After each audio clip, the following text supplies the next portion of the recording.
have a good time. We're here to learn a little bit. We're here to hear from some amazing candidates. I just want to thank you. I know some of y'all really fought through traffic to be here.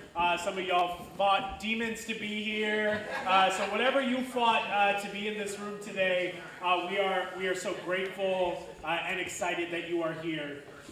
Tonight is going to be a really unique and interesting experience for us to be able to learn about our school board candidates, the folks who have dedicated their life to public service, to be able to serve our parents, our teachers, our students, our administrators.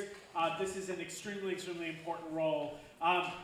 I'm going to tell you a little bit about tonight as we get through today. I'll be moderating the conversation today. For those of you who I don't have the pleasure to know, my name is Rohit Malhotra. I'm the Executive Director at the Center for Civic Innovation, but that just means I get to hold the microphone. But there are a lot of incredible people who are a part of this team who have put this event and program together. Not just tonight. Tonight is the culmination of many, many months of data and research and information that has been provided to the public, and additional events and meetings. And I wanted to just give a big shout out and round of applause to Lauren on our team. Where is Lauren? Here we go, Lauren. Oh wow! All right, we're gonna have to work on. We literally gave you pom-poms and kazoos. We're gonna do this again, and we're gonna give a big round of applause and a big woo to Lauren. Excellent. All right, perfect. So thank you, Lauren, for the work that you've done. Lauren is our research manager focused on education, which means that elections are just the culmination of a lot of work that happens before and after them. So after these elections are over, Lauren will be working with the folks who are elected to our school board to just make sure that we are having honest and open conversations about our city. I want to also just thank all of our partners, education partners who have been a part of this process, making sure that the word for this election gets out to as many people as possible, people who are inside of schools, outside of schools. Just want to be, give them a big round of applause as well. Thank you, partners. And the last thing I'll tell you is a little bit about the Center for Civic Innovation, and then we're going to let these amazing folks come out. The Center for Civic Innovation is an organization that is going to celebrate our 10th year next year. So we're about to be a decade old. And so we're focused on reimagining what public policy can and should look like. And the way that we do that work is to, number one, make sure that we are grounded and rooted in community data and research, that we understand what's actually happening on the ground so that we can be more informed about what we need to do about it. The second thing that we do is we use that information to drive stronger and better and more honest civic participation and engagement, which ranges from events like this, but also we do political accountability work, and we also publish some amazing resources, some of which you have in your hands right now that you can follow along with. And for those of you who are online, you can download from our website, voteatl.org, information about how the school board functions and works. We have fact sheets like this for the city council, for the city council president, for the mayor's office. So these are resources that are free and available to the public. And the third and final thing that we do is we make investments in community-based organizations and leaders who are most proximate to the challenges that they are solving in order to demonstrate what public policy could look like. So there are amazing people, particularly inside of our schools, education leaders inside of our schools, who are reimagining equity inside of education, who are reimagining what resources and services need to look like for teachers, for parents, for students. And so I wanted to just say, if you are an educator or you work in the school system, or you, if you are an educator or work in the school system, if you could please stand so we can acknowledge you. Amazing, great, love it. Thank you so much for your service and the work that y'all do. We appreciate it. All right, y'all ready to get this thing started? Yeah. All right. So we're going to introduce each of the candidates for school board. We're going to start by district, and then I'll tell you a little bit about what tonight is going to look and feel like. Cool? Cool. Okay, great. Thank you. We are going to start up first. Our candidate for District 1, who is running unopposed, and is our current sitting elected official in this seat, Katie Howard. Let's give it up for Katie. Yes, Katie. Katie is from Atlanta. Let's see, I don't know, they might be here. Katie's so unopposed that she's waiting for all her opponents to come out. They'll come out first. We're waiting for Katie.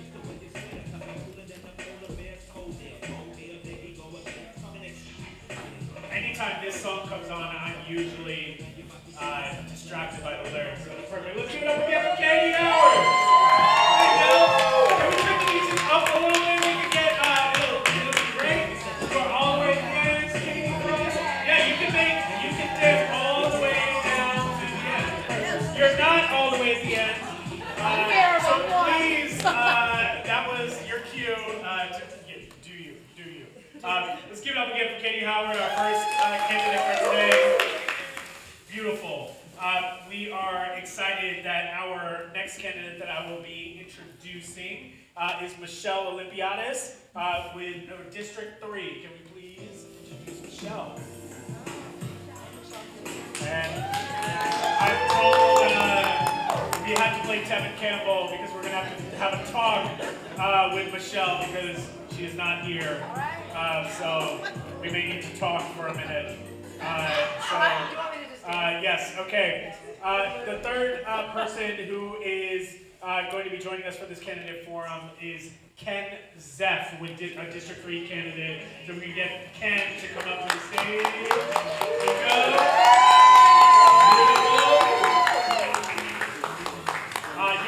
You'll skip a seat. We're gonna leave a seat in honor of Michelle. So yeah, we're right here.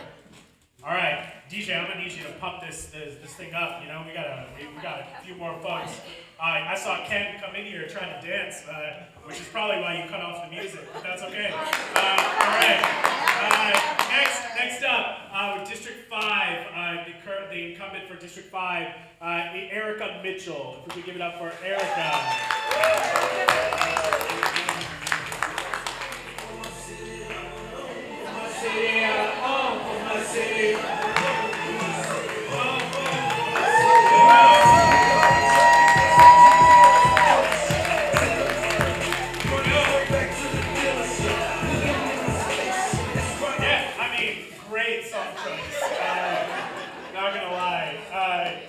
Great song choice.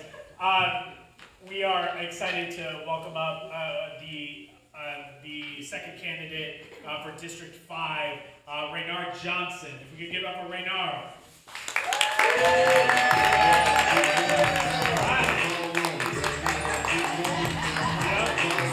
There you go. Okay, back then they did not want him, and now that he's hot, they are all on him. So that's good. All right, let's give it up for Tamara Jones, who is our next candidate for the at-large seat 7 and is the incumbent in that race. Let's give it up for Tamara. Yay! Tamara Jones. Tamara Jones. Great. That's perfect. Mike Jones was singing that song for you, Tamara. So that's perfect. Next up, for our district seat at large, we have Alfred Shivy Brooks. Give it up for Shivy Brooks.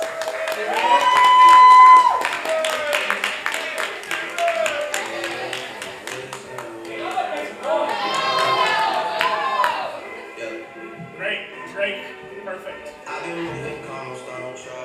All right, well, don't start no trouble with him. Great, these are great song choices, everyone. This is perfect. Next up, we have William Sardin with the at-large seat 7. Let's give it up for William. There you go. Perfect.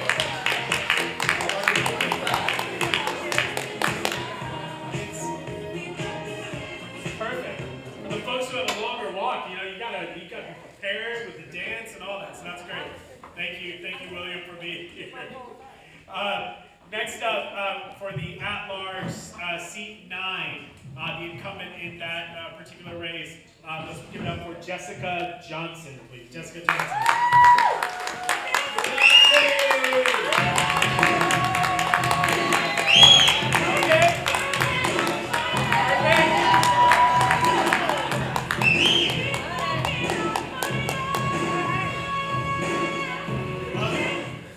Ready for that moment. It's perfect. Thank you, Jessica, for being here. Next up, our final candidate who will be joining us for tonight is Nkoyo Effiong Lewis, the at-large seat 9. You can give it out for Nkoyo.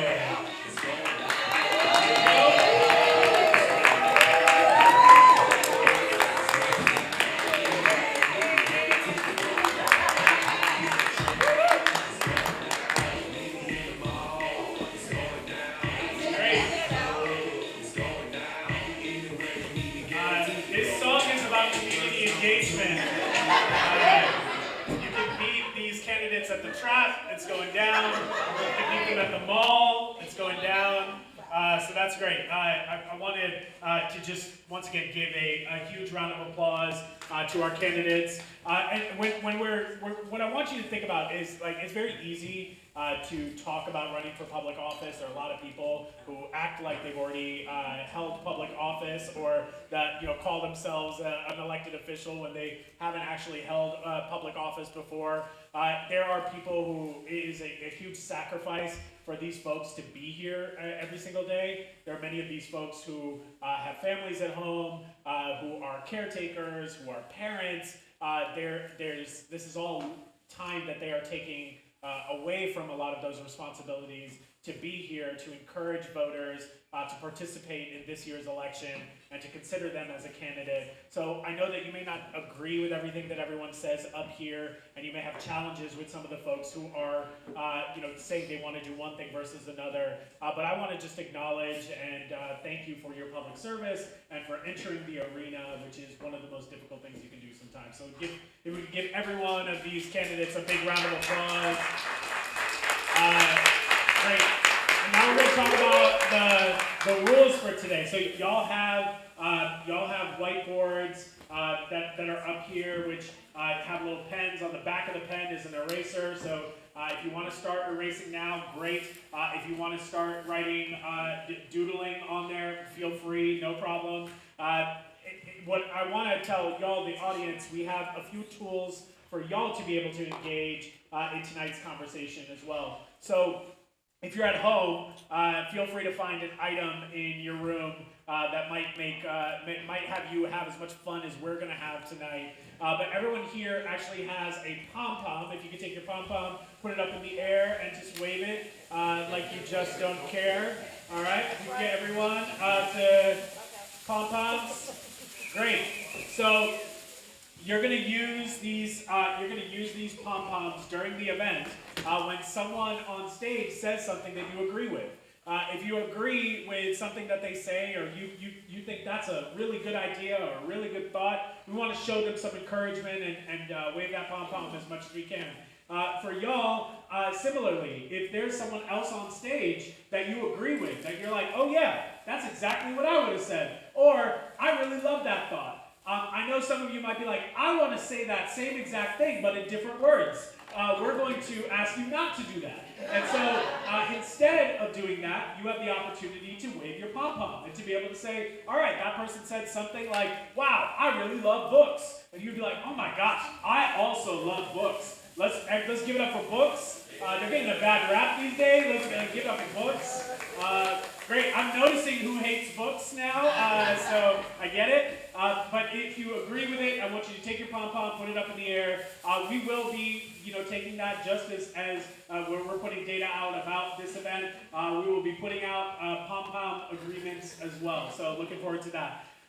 Now, there might also be points at which you disagree with something that someone may have said. Or you're like, I need more clarity on that. I'm not exactly sure I agree with that. We have given each of you a kazoo in your seats. Everyone should have a kazoo. These are kazoos that were handmade by Amazon. And so these are very state-of-the-art kazoos. And so the way to get these kazoos to operate is to hum into the kazoo. So if everyone could practice doing that real quick. We'll keep going. Yes, this is beautiful. Yep. Oh my gosh, music to my ears. Oh wow. Beautiful. This is very good. Nice. Thank you so much. Let's give it up for you, the orchestra, the Atlanta Symphony Orchestra here tonight. For our candidates, are you try humming in it instead of... Mine doesn't have a bad. Okay. Unfortunately, there's the school board did not purchase these. So if you have a kazoo that's not working, you can raise your hand. We'll make sure to get you one that is. Oh, the other side. Other side. Other side. There you go. There you go. Let's try that. Can everybody just try their kazoo? Koyo on down. Koyo, can you try your kazoo? Beautiful, beautiful. Jessica? Just hum into it instead of blowing into it. Like, beautiful. Beautiful. William? Beautiful. Shibby, you good? Beautiful. Great, great. Okay. You've done that before, it feels like. All right, Deborah? Also professional kazoo player, yes? Okay. Renard, can you blow into the kazoo? Just hum into it. Just. Okay, beautiful. That sounded great. Erica? There you go. Beautiful. You did great. Yes. I'm just gonna say kazoo. Okay. All right. You can try to just say kazoo. Kazoo. Beautiful. Okay, great. Can we give it up for our musicians for tonight? Very exciting. Okay. So if you disagree with something, buzz as much as you can. If you're online, feel free to let us know. You can find a kazoo, you can order one if you need to, and we will order some as well, which would be great. And then if you find something you disagree with, you can do that. For y'all as candidates, you have two opportunities to use your kazoo.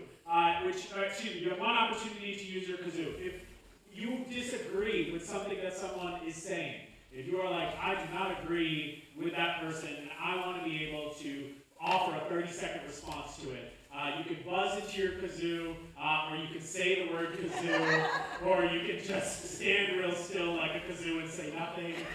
Whatever you would like to do, let us know. You have one interruption that you can do. But other than that, as someone is answering, you can use your pom-pom.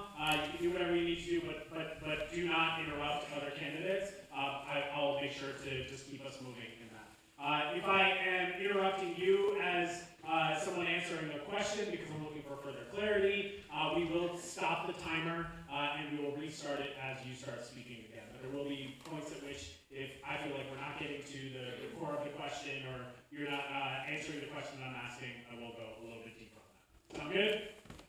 Fair? Everyone good? Everyone feel good?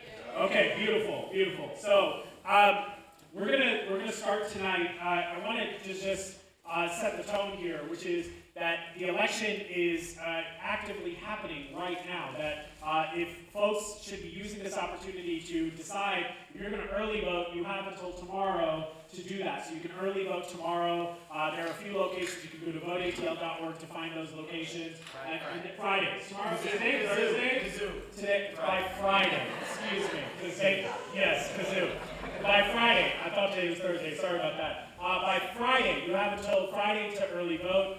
There are a few locations across Fulton and DeKalb that you can vote in. If you are outside of Fulton and DeKalb, there are other elections happening, but for the school board election, you can vote early in those two counties. And then, if you aren't able to vote by Friday, then you can vote on Tuesday, which is election day, at your assigned location. And right now, we are hoping that thousands more people go out to vote. So we are excited that everyone is just waiting to hear your responses tonight so they can decide what they're going to do and who they're going to be voting for. And so by way of introduction, I want to give each of you an opportunity to very quickly write down on your whiteboard, so we'll start with your whiteboard. I want you to write down the name of someone who you do this work for, that you do public service work for. When it comes to like why you do what you do, write down their name. Just do that for a second. A name? You say a name? Yes, a name. A name? One name. Yes. One name of someone you do this work for.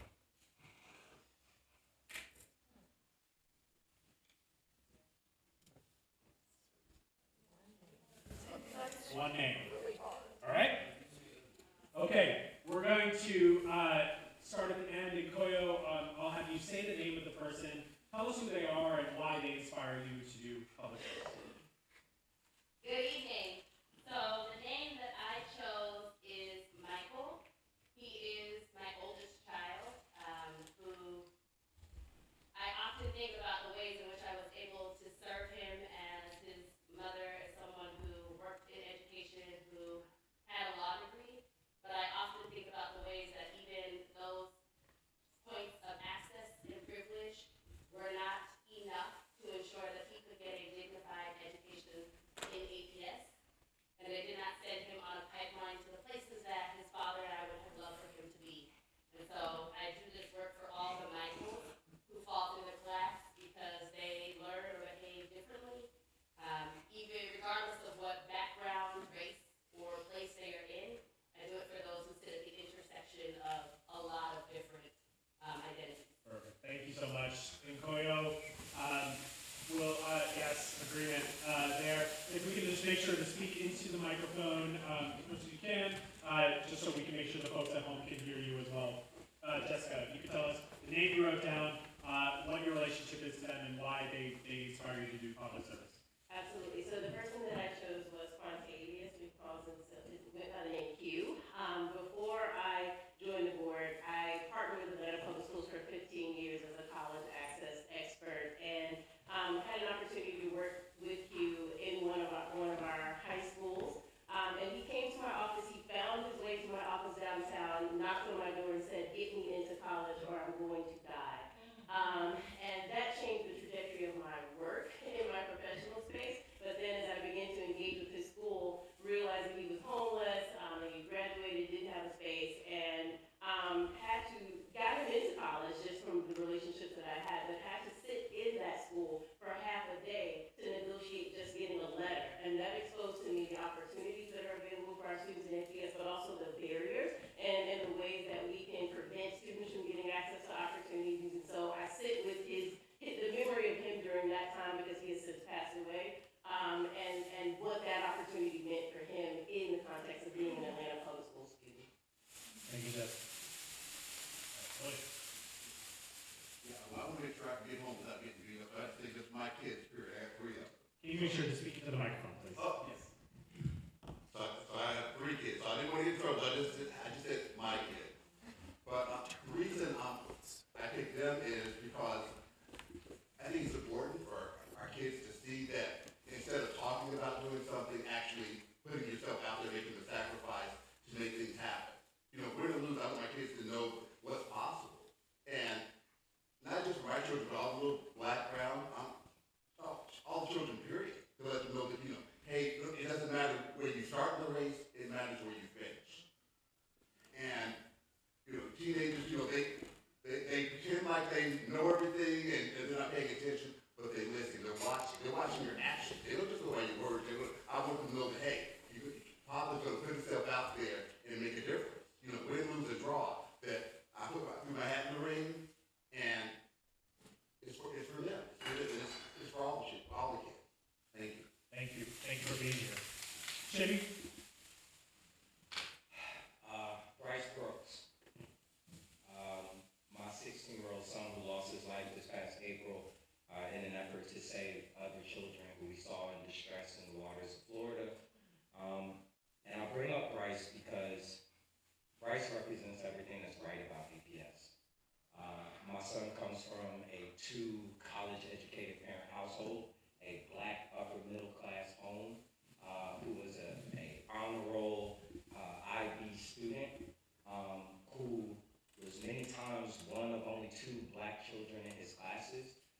and shows what we can get done in Atlanta, but the gaps that are there to make sure that every child who looks like him is able to reach a high level of promise and to be recognized as a hero and not have to lose their lives in order to be seen. Thank you, Sherry. Sarah? Okay, this particular child, And y'all don't have to be on a podcast either. You're more than welcome to take it off the thing. That goes for everyone. Sorry, I should have said that ahead of time. so I picked the daughter of a friend, Zoe. So this is a friend from when we were in elementary school, or our children were in elementary school. We were both actively involved in the local school council at the time. And Zoe, like many children, is dyslexic. And this was a good 12 years ago when I watched her mom, even though she was a really engaged, involved mom, try to navigate getting the services that her child needed to be able to learn to read. And that was at a time when they did not consider, dyslexia was not a diagnosis that you could get an IEP for necessarily, or it was not a specific diagnosis. And I just experienced what she went through, what her mom went through, and it really hammered home to me the need for all of our kids to be able to read. They all deserve the gift of reading, the right to read, and they can all be taught to read. And it should not be that much of a fight for every child in this school system to be able to read proficiently. Thank you. All right. Okay, let me take this off. The name I chose was Albert F. Vines Jr. So the question is, who's Albert F. Vines Jr.? Albert F. Vines Jr. was my grandmother's brother. He was also the first black male assigned to an elementary school for Atlanta Public Schools in 1951. He was also Teacher of the Year at E.A. Ware Elementary School in 1951. And I say that, I chose his name because in the same way he was the first black male to be assigned to elementary school in Atlanta Public Schools, there was a need for diversity then. But there's a need for diversity now on the school board. We need gender equity and gender equality. So that's the best way for me to say in a nice way that is the person that inspires me. Is my grandmother's youngest brother, who was the first black male assigned to an elementary school here in Atlanta Public Schools. And I want to carry on that tradition by serving those same students. Thank you. Thank you. Erica?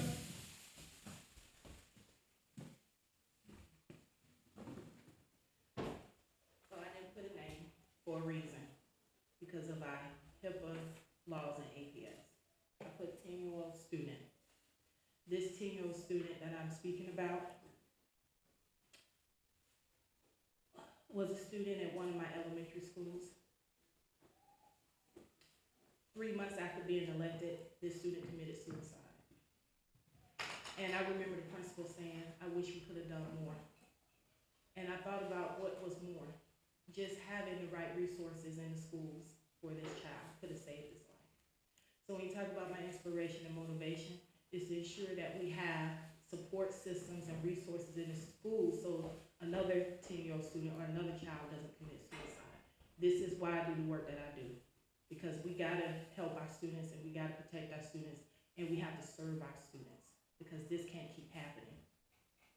Thank you, Sharon. Okay. Thanks, Rudy. I put down Miss Hefter. For those of you that don't know Miss Hefter, she was my 4th grade teacher at Edison Elementary School.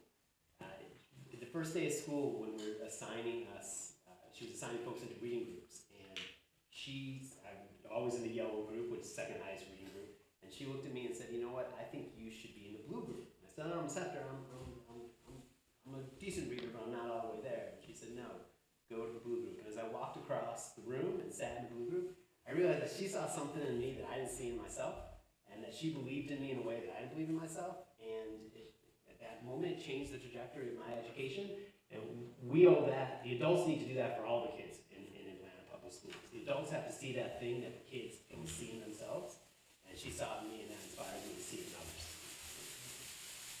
And, Katie? So, I think my mother is someone who inspired me and set the foundation for me to want to serve all children in APS.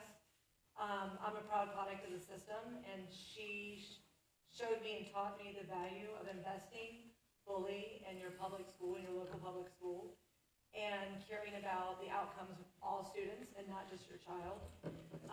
She volunteered heavily in the schools I went to, and I'm a graduate of then grading, class of '96, reflected in my theme song. And I went to Inman, and I went to C.W. Hill, and I went to Morningside. And she definitely showed me what it means to do the work, to look out for the needs of, again, all students and families. And at the end of the day, everybody wants the best for their child. Every parent, every family member, every guardian, every caregiver, and that is our commonality. And to put the work behind it, and believe in your public school system, which for her was APS, and for me is too. So she's someone who's definitely inspired me to do the work for all children. Thank you, Katie. Oh, and come on, her name is Judy Powell, Okay. not just my mom. Shout out to Judy, Mama Judy. I just want to create some space for that. I think that a lot of folks are sharing very personal details of things that have either happened that on their watch, folks that they have worked with, people like experiences that they have had or parents that they have had. That this can be extremely taxing and emotional work. So just thank you for sharing that, and we'll continue to create space for that throughout today. What I'm going to be doing throughout, as we are grounded in why they're doing this work, is while we're asking questions, we're also going to make sure that we are talking about and educating ourselves on what this school board actually does. And so the goal is to make this educational and also informative about the candidates. I want to talk about experience. So there are, the benchmark experiences that you are supposed to have, or the age you gotta be, and where you gotta live. But some of the experiences that are allowed to serve on our school board have changed over time. Katie, you know this quite well, which is that before people who were employed by the city of Atlanta, which you were not allowed to serve on the school board. And we changed that rule. And Shibby, as you know, folks who are teachers were not allowed to serve on the school board until recently, and now that has changed. I want to start with you, Katie, and I'll have questions for each of you in this regard. I want to talk to you about, is it important for APS to have people with teaching experience, like inside of the classroom? Is it important for that to exist on the Board of Education, or is that just a nice to have? What has been your view? Yeah, these are gonna be some great questions. So I think it is definitely valuable to have people who have educational experience on the board. I also remind people continuously, and I appreciate this opportunity as well, the board is a governing body. The board is responsible, of course, for hiring a superintendent and holding that superintendent accountable with support for improving outcomes for students. That is our job as board members. It is not to decide what the strategy is going to be and to implement it. So I say that because it's really important to acknowledge that you need to hold people accountable in doing this work for what they're doing for students in terms of these are the goals, this is where we need to go, and how they're holding the superintendent accountable for that work. So let me be explicit about the question. So I want, because Yeah. I want to get very No, clear. let's get there. We don't have any teachers on the school board right now. Is that a deficit on the school board, or that the current school board is currently existing? Yes or no?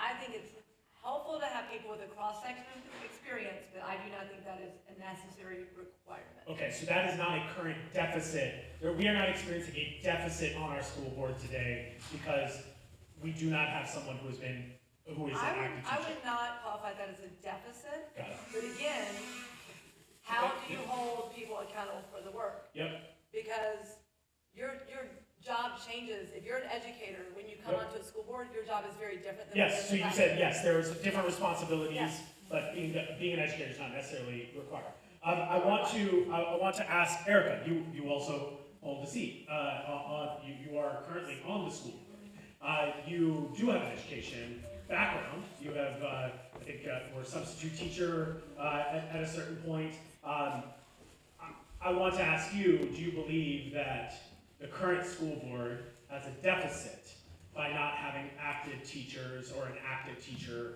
on the school board? I don't think it's a deficit because everything that we do as school board members is governing the district. Yep. The decisions we make do affect what happens in the classroom, but that's from a high level. Because we never get into the day-to-day of what teachers do in the classroom, so we can't make decisions for that. Got it. So that's when you say, is it a deficit? I think having a teacher on the board bring added value, just like having people from different career fields bring value.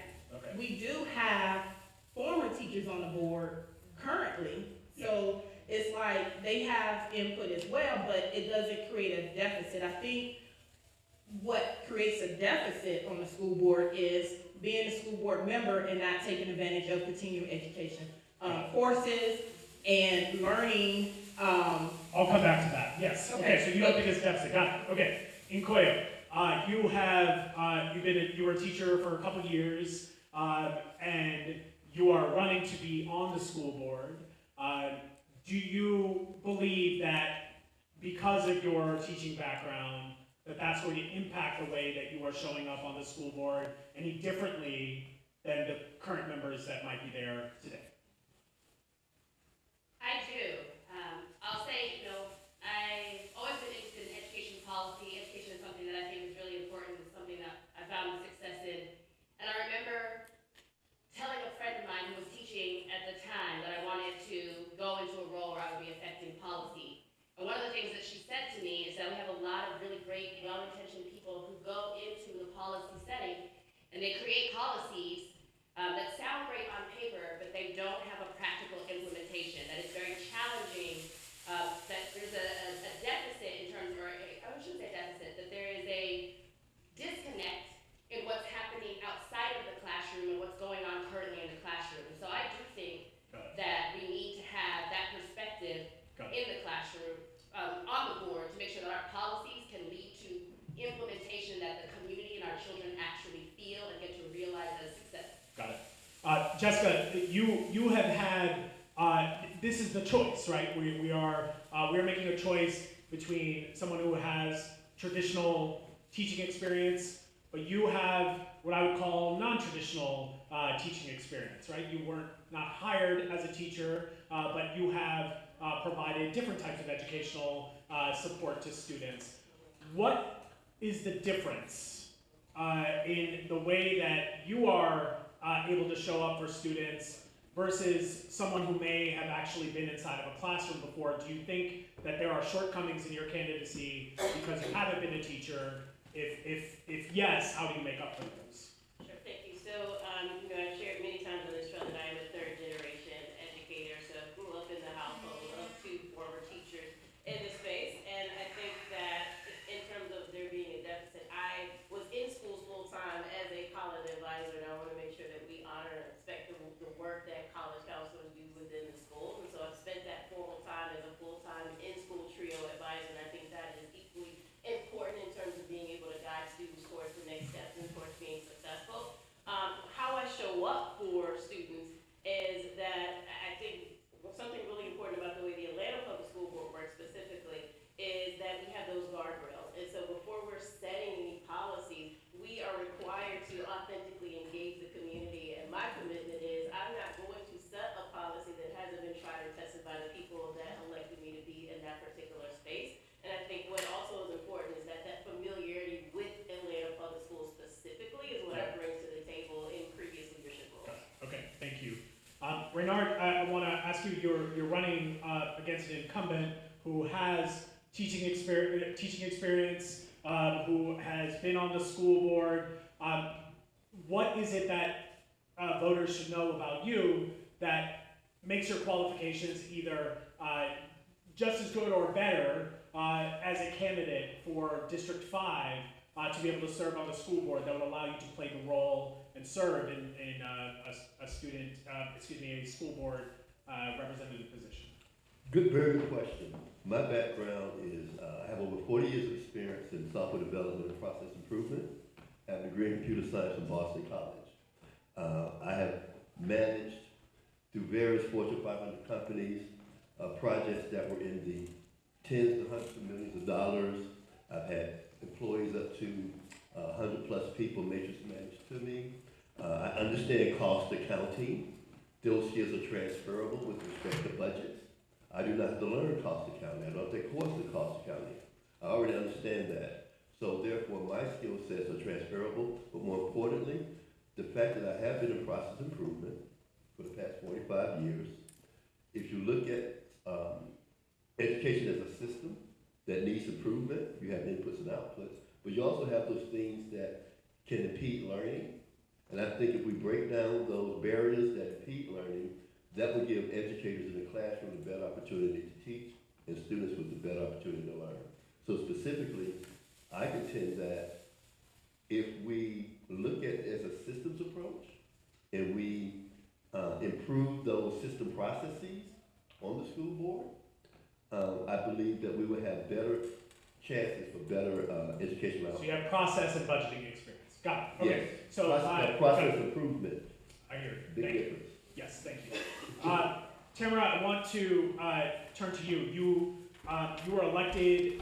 You were elected to the school board this last time around. You have experience of serving on that school board. What's the importance of? We really have a debate between three very different candidates with different levels of experience as it relates to that. But you're the only one who's actually been elected in a position before. Where does that put you in terms of continuation to be able to serve on this school board? And where do you feel that you might still have some learning to do or deficits to do for you to be able to continue in this particular role? Sure, there is a lot of training involved with being a school board. You have to continuously both get initially trained and continue to be trained so that you can be the most effective board member you can be. I think particularly at this juncture because we're hiring a new superintendent and we have this interim phase for a year to start to lay the groundwork so that a new superintendent can be extremely effective. I think for that to really be helpful in onboarding a new superintendent, having people on the board who have the experience, who are able to immediately help, provide that kind of guidance, who we know what our job is and what it isn't, and that we can use the processes and the tools that are available to us, to help out, to launch a new superintendent and make that work. Got it. Okay. William, you came in surprisingly almost, right? Everyone thought this was a two-person race until on one of the last days in August, you wrote in your candidacy to come into office. What was it that prompted you to say, I want to hold public office? What experiences are you bringing to the table that a current teacher and an existing board member do not bring at this time? Great question. What prompted me to run for office is what I mentioned earlier.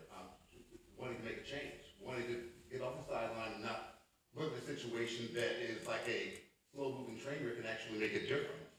As far as my background, I have been, I'm a registered nurse. I've been a nurse for 30 years, and I've worked on the clinical side and the administrative side. As far as, I work for a large hospital organization. I'm also an Air Force officer in the reserves. I was a nurse in the Air Force also in the reserves, and that was an experience. So how do you think that transfers to how does it transfer? It transfers because it is a form of public service, but on the more macro level, working with other individuals, working for a common cause, whether it's when you work in a hospital organization, especially a large one, you have a set target, because the hospital, if it doesn't, if you're not, your product is the patient outcome. If you're not successful with that, it's immediate. We know exactly what has to be done and how to get it done. And it's not just a one person individual. The hospital I work for, corporation I work for, had over 100,000 employees. And if you all work for a large So organization. tell me the specific skill set that you're bringing to the table that's going to make you well suited for this position. So I understand hospital systems are big, they're bureaucratic, there's a lot of metrics, goals, but you specifically, as a former nurse, or excuse me, as a current nurse, as someone who served in the Air Force, what are you specifically bringing to the table that we need on the school board right now? Working with teams, leading teams and actually working with teams, actually selling the vision, actually working with others to make sure that their vision is pushed through. If you're not able to work as a team, especially you're one of 9. Yeah. If you don't have a clear idea as far as moving your vision forward, Yeah. things are going to go off the rail. No matter who you're working with, whether you get off that individual or not, you have to look at, our goal is making sure that our kids get the best education, the best outcome. I work with the devil to make sure that happens. Yeah, gotcha. Okay, all right, that's a quote. I like that. All right, here we go. And no one buzzed a kazoo, by the way, so I don't know what y'all are all about, but all right. So thank you for sharing that. Shivi, I want to talk about for you. You are going, if you are elected, you are still going to be a school teacher, correct? So if you are a school teacher, there's a lot, I mean, we all have everyone is 1 or 2 degrees away from a school teacher at this point. And we know how taxing and involved it is to have students that you are responsible for on a day-to-day basis, and you know that well as well. But if you're on the school board also, which is a taxing, difficult, time-consuming job, how are you going to be able to balance the responsibilities of being a school board member while also making sure that doesn't take away from what can be an 80 to 100 hour work week sometimes for teachers inside of the classroom?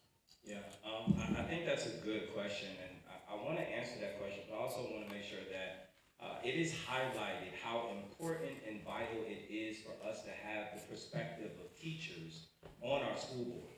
Because Atlanta is completely out of the norm. It is not normal to not have teachers on your school board.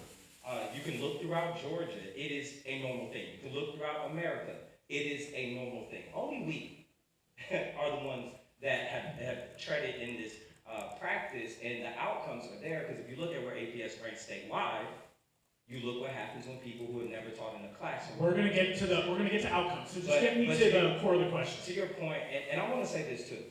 Does anyone ever ask the architect that question? Does anyone ever ask the nurse that question? Does anyone ever ask the lawyer that question? But we ask the teacher. And I think there's something we have to receive in that, and that teachers should be, by default, a part of school boards. You would not see nursing boards without nurses or medical boards without doctors. But we've normalized in Atlanta seeing school board not having a teacher, and especially a teacher who was taught since the pandemic, which is not the same thing as having taught before the pandemic. Should be point taken, right? Yes, now Point to taken answer on your that. question, because I just want to make sure I hit on it more. We have plenty more questions we're gonna get through. We'll have an opportunity to speak on.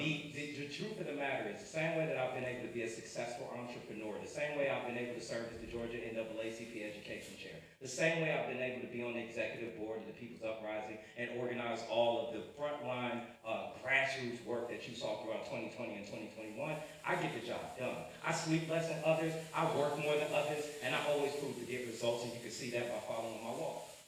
Got it. So your thing is to squeeze out as much time as we can in a day. You're gonna just be able to, it's just gonna take more of your time. Is that what you're saying? But also, we gotta make a decision. Is the school board a part-time job or not?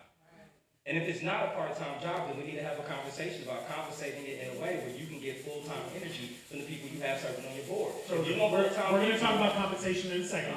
But I wanna repeat I wanna make sure that we're clear on So I that. just wanna make sure we acknowledge it's a part-time job, correct? Yes, you can acknowledge There that. we go. So how many teachers have part-time jobs? Most of us, right? Yeah. There we go. But being on the school board is not, or excuse me, being a teacher is not a part-time job, is it? Correct. Right. Correct. Being a teacher is not a job, it is a ministry. Okay, but it is a job as well. At the end of the day, you are employed to be able to teach inside of the classroom. And so all I'm asking about is we are adding yet another on the list of responsibilities and things that you have been involved in. We are adding another responsibility onto that. Your way of balancing that is to just maximize and to just make efficient how many things that you're working on. Is that an accurate representation? Correct. It is about time management. Okay. The hardest thing we ever had to do is tell ourselves no. Yep. I don't need the leisure time as much as some other people because I live for legacy work. Gotcha. And working on this school board is a part of that legacy work. Okay, thank you, Shivi. Ken, I want to ask you, you are, when we look at kind of your background and how you're coming to this work, it's heavily from more of a operator standpoint, right? You are an operator coming into the room, and you're running an organization right now as an executive director, and we know that plays many hats as well. But when it comes to just formalized experience inside of our schools with teachers, with young students, sometimes it's unclear whether that's something that you know or understand. If you have a good understanding of what the needs of teachers and students are today, where does that come from, if not being proximate to it as a teacher, administrator, or someone who's in the school system? How do you have that, and we can trust that you'll know what our teachers and students need? Yeah, appreciate the question. I mean, I've been doing this work for 20 years in different forms. When I was superintendent of Fulton County Schools, there's 100 schools in Fulton County. I did 100 town halls. I went to every school and got in front of every teacher and talked about my vision. And what I heard from them was, we don't need you to be as your superintendent. We don't need you to be the head teacher. We need you to make sure things work. We need to make sure that you're supporting. We don't need somebody to come in and give us instructional support. If there's folks that can do that, and we do provide those supports, we want to make sure our compensation is good. We want to make sure that we have the instructional tools that we have. We want to make sure our schedule works. We want to make sure we're staffed appropriately. So I've spent my time in schools for the last 20 years when I was a special assistant to superintendent in San Diego, setting up early childhood programs. When I was in LA working, we were operating schools in South LA, Compton, Watts, Inglewood. I mean, I've always been in a schoolhouse. As superintendent, you spend time in front of teachers, but it's the job of the superintendent, and I believe it's the job of the board, to support teachers, not necessarily to be the instructional leader for the folks in the classroom. We measure, 50% of teachers say they're going to leave in 5 years. 60% say that they would not recommend their child pursue an education career.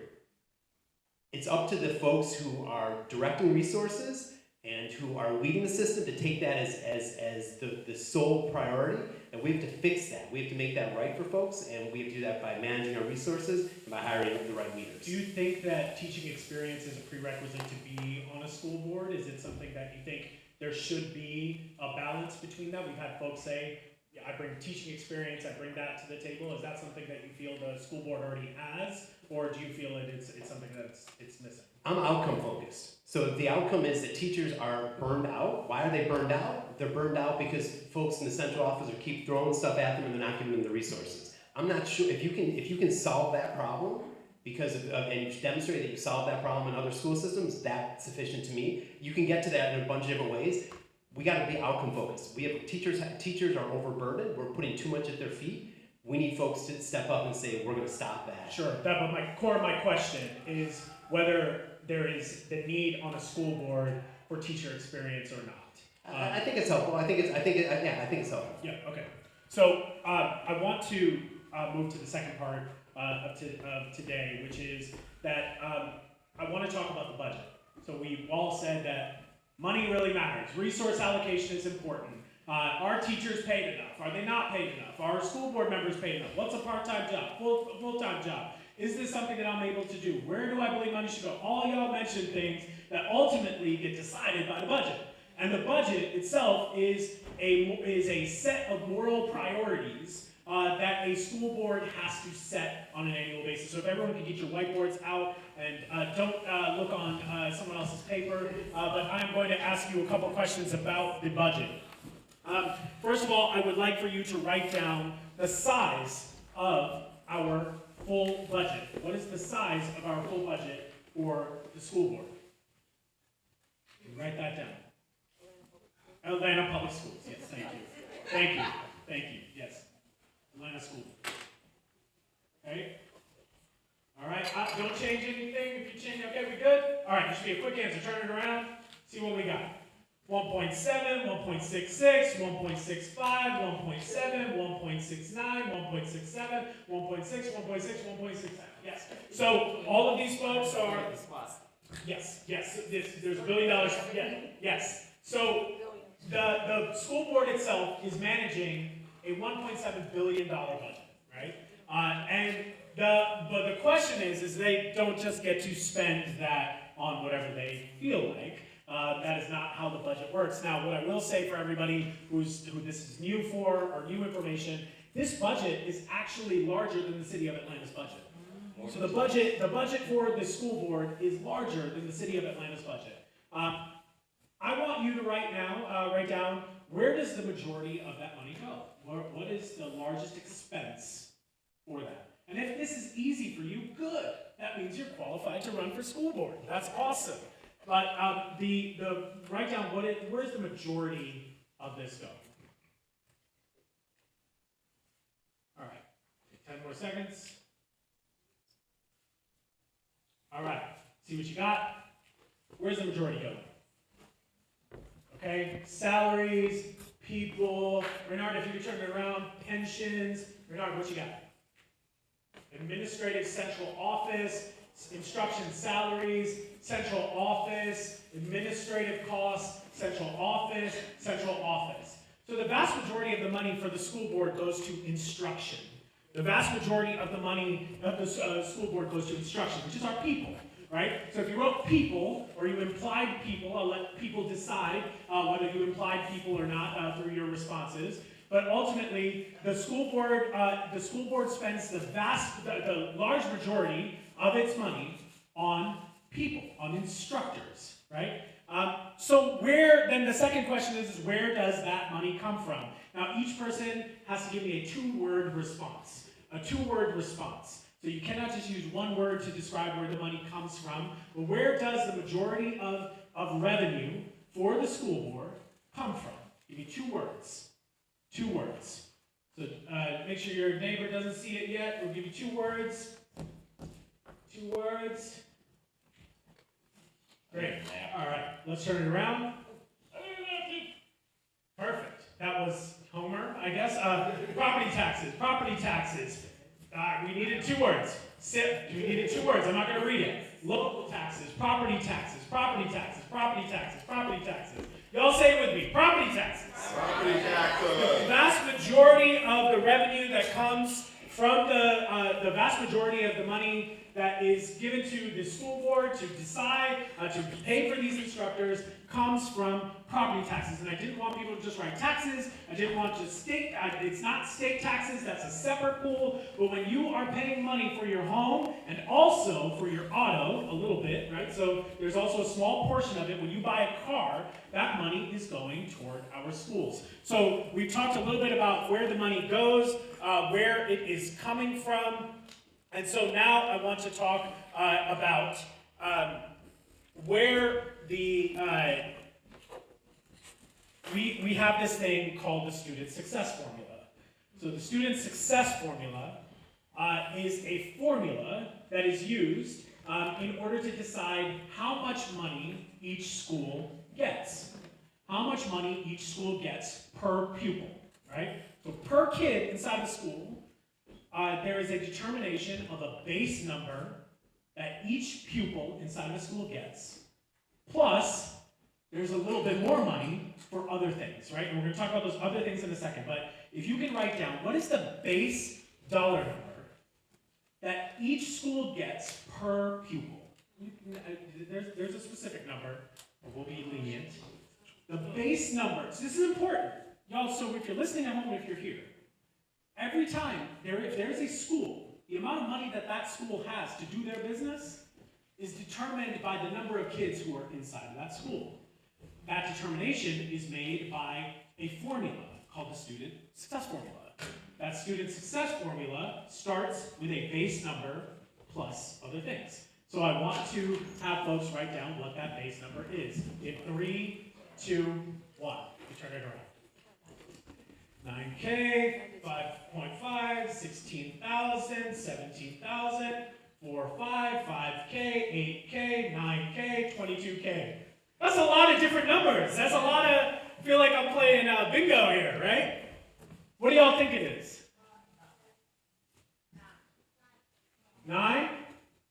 What do you think? So it's 5,500. 5,500. Can you name to the crowd who said that? What's that? Can you name to the crowd who said that? What do you mean? Who said that? Hold on. So hold on. There's a no. The answer is no. I can't. So they saw it. Kazoo. Yeah, great. You don't want to use your kazoo on me. That's a bad move. Political, social, all of that. So here's what it is, right? So the context of this is that there is a number which is $5,500 through something very specific that y'all are all responsible for, which is the student success formula that starts with 5,500. If you disagree, you could use your kazoo and clarify. 5,500, and then an additional amount is added per pupil based on a variety of different factors.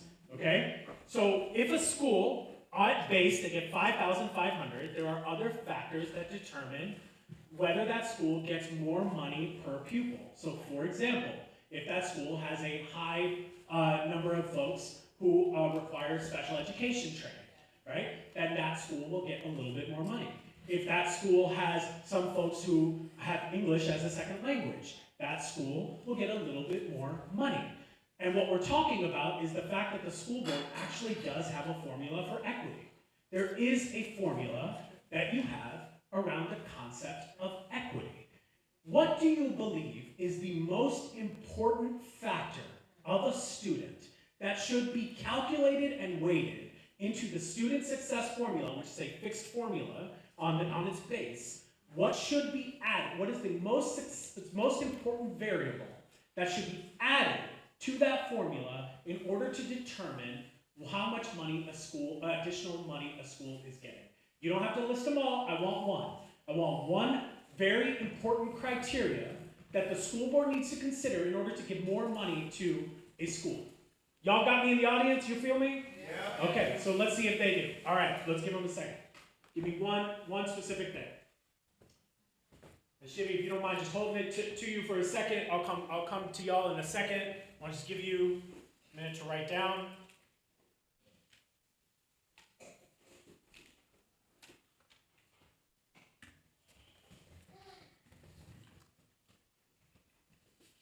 Great. So, let's see what you wrote down. Okay, a student's achievement should be added on that. What does that mean? That kids who are not achieving should get additional support. Okay, got it. What is this? So, SSFF based on student? Student success funding formula, I have a lot I'd love to add. But I won't right now. Oh yeah, if you could point, where's the camera? Here? All right, if you could point Sure. your result to the camera, sorry. So our student success funding formula with APS, which does provide equity based on student needs, adds a significant amount per student based on need. That's correct. So what do you think is the most important addition? Continually adding based on students' needs, which is based on the reality. So you have to know what the reality is for our students, identify those, and then add funding and resources, which You're defining the student success formula, which I agree with. Right, I'm Which just is, saying identifying additional needs. so what specific needs do you think the school board needs to be actually measuring and accounting for? Because we can't just look at an Excel spreadsheet and say needs. What specific data do we need to be looking at to add to the student success formula? And what's the most important factor? Let's just take. I'm gonna come back to you so you can answer the question. Okay, Erica, if you could, I put AGI. so explain AGI. So average gross income, and the reason why I put that, because families, depending on what the families are earning, Yep. Allows you to see how much resources they have. Makes sense. So And so- you want to use income as a factor. Income, if you Got use it as a medium, then you know like Got it. what resources are needed. I got it. Yep. Renard, what'd you put? Income, Poverty level. Okay, income and whether they're on the poverty line. Yes, go ahead, Tamara. Yes. Poverty and grade level. I'm not gonna use the second one, I'm gonna use the first thing you said. Poverty, when you say poverty, what do you mean? How should that be measured? So there's two ways that we rate that. One is just based on direct certification. Okay, Right, so how many of you kids in the school receive some sort of understood, financial assistance? got it? And then the other way we do it is concentration of poverty. So if you have a school that has a high concentration of poverty, Yep. there's an additional weight that goes on that one. Got it, okay, thank you. Shippy, what'd you put? Generational levels of So education. you believe generational levels of education should be added to the formula of how much money a school gets? 1,000%. The education level of your parents has a lot to do with your ability to achieve Got in it. school. Okay, thank you, Shippy. What do you got? Just academically challenged. So academically challenged should be added to the formula how? How would I know, what would I measure? Are What's they the measure? performing at grade level? Huh? Are they performing at grade level? Okay, performance at grade level, understood, okay. Poverty, so money, yeah. Socioeconomic status. So this is something I want to ask you. We often put this together, socioeconomic, right? That's two things, right? And it's also a lot of things in those two things. I want you to take socioeconomic, I'm going to come back to you. I want you to give me a measurable socioeconomic, something that we can actually measure that we want to add to this. We'll come back to you, Kate. Give me one specific one. If we're gonna add, because we have many of these things already, Yep. at-risk factors, trauma, mental health needs. Beautiful, thank you. So you want to add whether there is prevalence of trauma or a need for mental health. What do you have? A very lawyerly answer, I'm sure. Okay, so what you got? Yeah, well, I think. Oh, is this lawyerly in the way that you're not going to answer the question, or is it?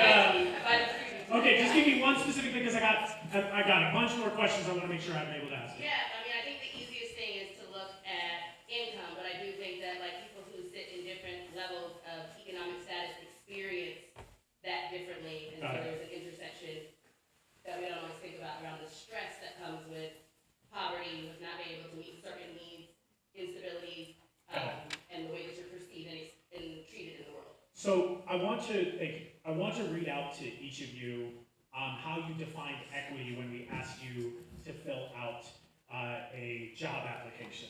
We gave each of these folks a job application to fill out to see if they were qualified. Some folks did not fill it out, so I'm not going to be able to read your answer for that. But I want to read these out loud. Katie, you said equity is making sure one has what they need to thrive and reach their full potential. Ken, you said, while equality means providing the same to all, equity means recognizing that we do not all start from the same place, and we need to make intentional adjustments to correct those imbalances. Erica, you said educational equity means that each child receives what they need to develop their full academic and social potential. Shivi, you wrote that equity entails the proactive commitment to leveling the playing field, ensuring individuals receive fair and just access to opportunities and resources, particularly acknowledging and readdressing systemic inequalities, particularly within the realm of education opportunities. William, you said providing equal access and opportunity for all of our students. Jessica, you said equity in the school context is where every student can achieve a baseline of academic success because they have access to a specific, customized tools and resources that they need to reach that level. And in Koyo, you said equity is the assumed and shared responsibility for righting imbalances that may or may not be our fault, so that access to opportunities and success are shared by all. And so the folks I'm going to ask this next question to are the folks who did not fill this out. I want to ask you the question of, none of the folks who filled this out actually wrote race in what it is that is inequity. Now, it may have been implied, it may have been assumed, but it was not explicitly written in anyone's actual definition of equity. And it doesn't have to be, but it is 72% of the schools, of the students inside of our schools are Black students. So I want to ask the folks who did not fill this out, whether or not race needs to be explicitly mentioned in a definition of equity. I'm not going to hear your definition of equity because you didn't give it to us. So I'm going to ask you whether race should be explicitly identified. I'll start with you, Raymond. You mentioned just now that 72% of students, is it 72 or 72. 72% of APS students are African American. You talk about equity. Why does those 72% students make up 91% of our school suspensions? Is that equitable? So my No. question is whether in the school board's definition of equity, race needs to be explicitly called out as a factor. And for those of you who did answer it, you can write yes or no on your boards right now. But Reynard, I'll give you one more chance to answer the question, which is, should race be explicitly be named, and particularly black students be explicitly named in equity as it comes to our school system's definition of it? I would rephrase that by saying, those who need the most should get the most, whatever race. Okay, so that's not it. Okay, all right, that's fine. Thank you. Tamara, I want to ask you: should in the school board's definition of equity, should black students and individuals be named by race in our definition of equity, or should it not? Race is named in the equity policy. Okay, so why did you? Well, you didn't fill out the thing. So how explicitly do we mention race, and how does that factor into decision making for the school board? There is a specific paragraph in the equity policy that says that within this city especially, we have to look at the systemic inequities that are heavily influenced by race in the history of how this city came about. And so it is explicitly called out in the equity policy.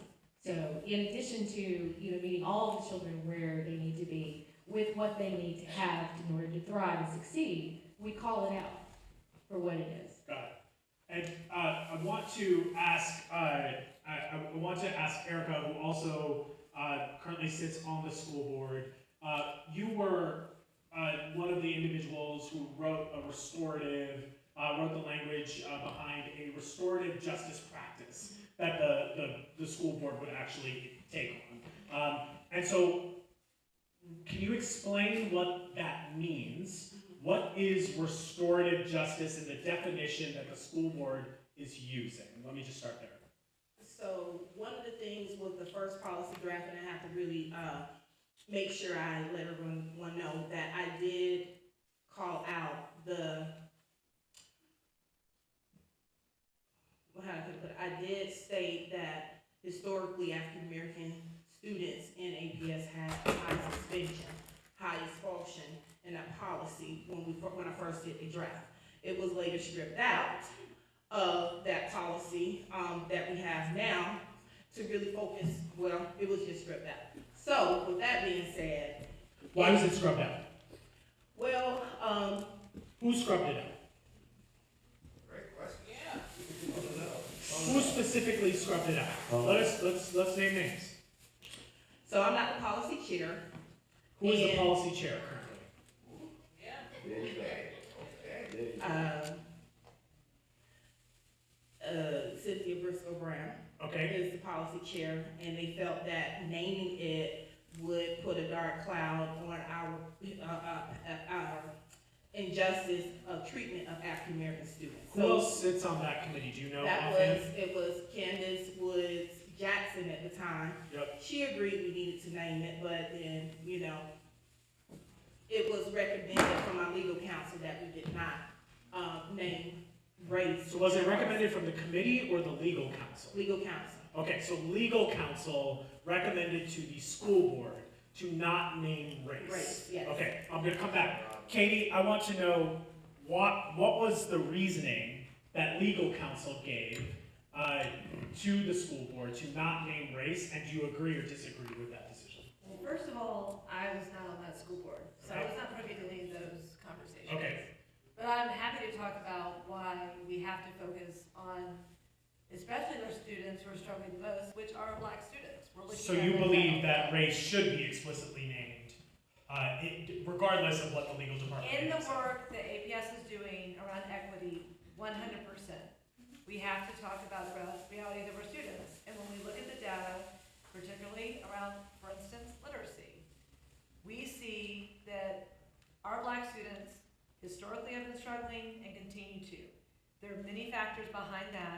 want to get serious about making change there, we have to call it out. For instance, I think that our goal 1, which is one of our policies, needs to be narrowed to state that we need to have and be focused on our resources and supports to make sure Black males are reading on grade level by 3rd grade.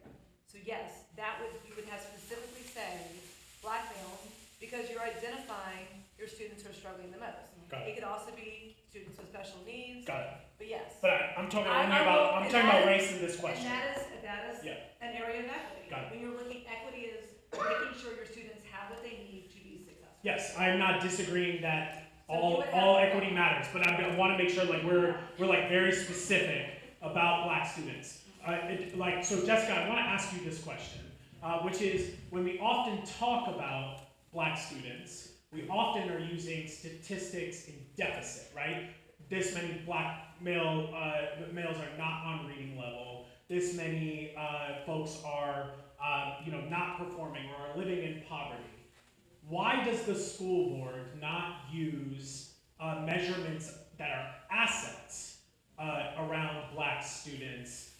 And if they do, can you specifically give me the types of measurements that are used in the affirmative when we're talking about Black students as opposed to purely the deficit?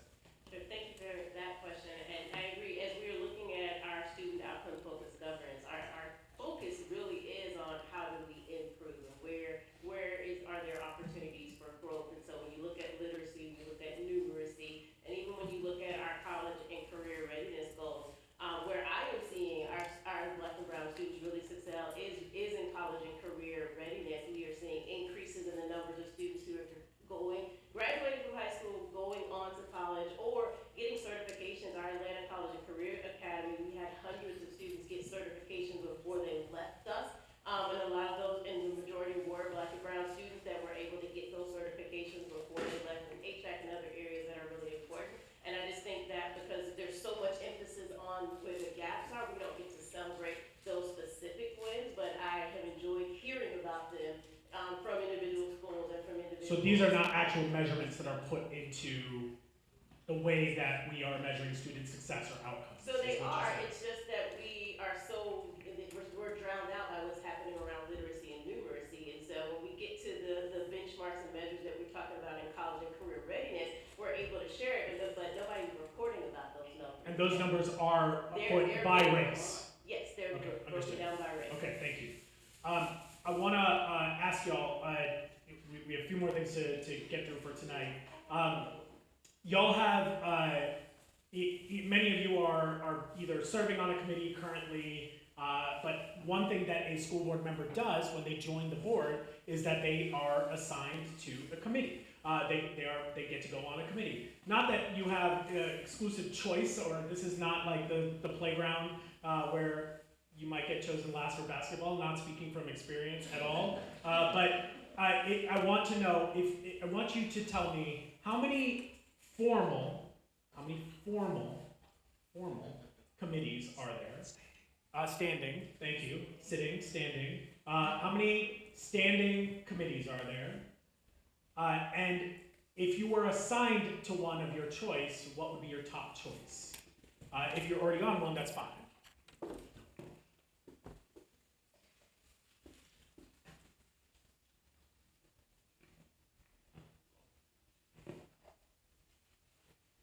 Okay, just the number of standing committees, not special committees, standing ones. And what would be your top choice? Which one would you want to be on?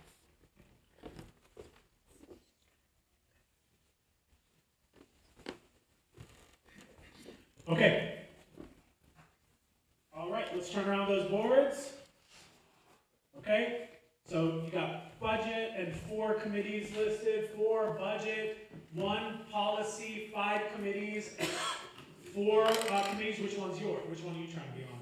Budget. main Okay, budget. got it? That's All what right. staff is good. Okay? Okay, you put 5 policy, budget, board development, so you have 3, or no, you have 7. And which one do you want to be on? You asked this. Yeah. Do you want to be on policy? I'll just go with the one you got on top. You don't know it? Okay. Okay, no worries. Budget, 4, 5, policy. So there are 4 standing committees inside of the school board. Those 4 standing committees are accountability, auditing, budget, and policy. Got it? Board development is now a standing committee. It is now.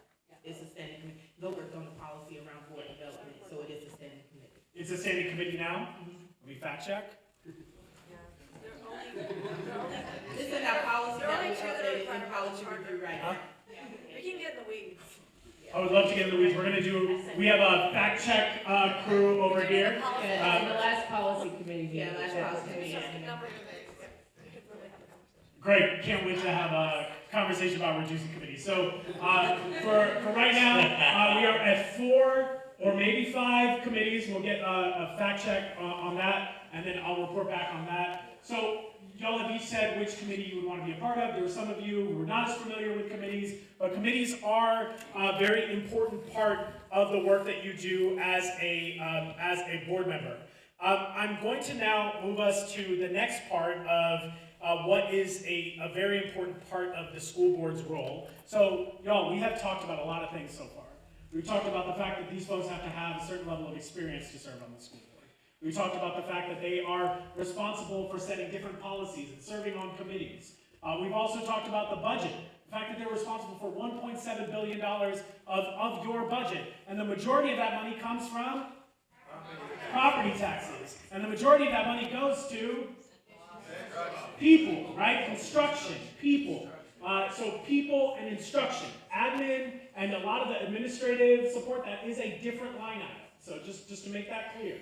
If you look at the budget, administrative costs are a different line item. The majority of the money goes to instruction. So now it's time to talk about superintendent.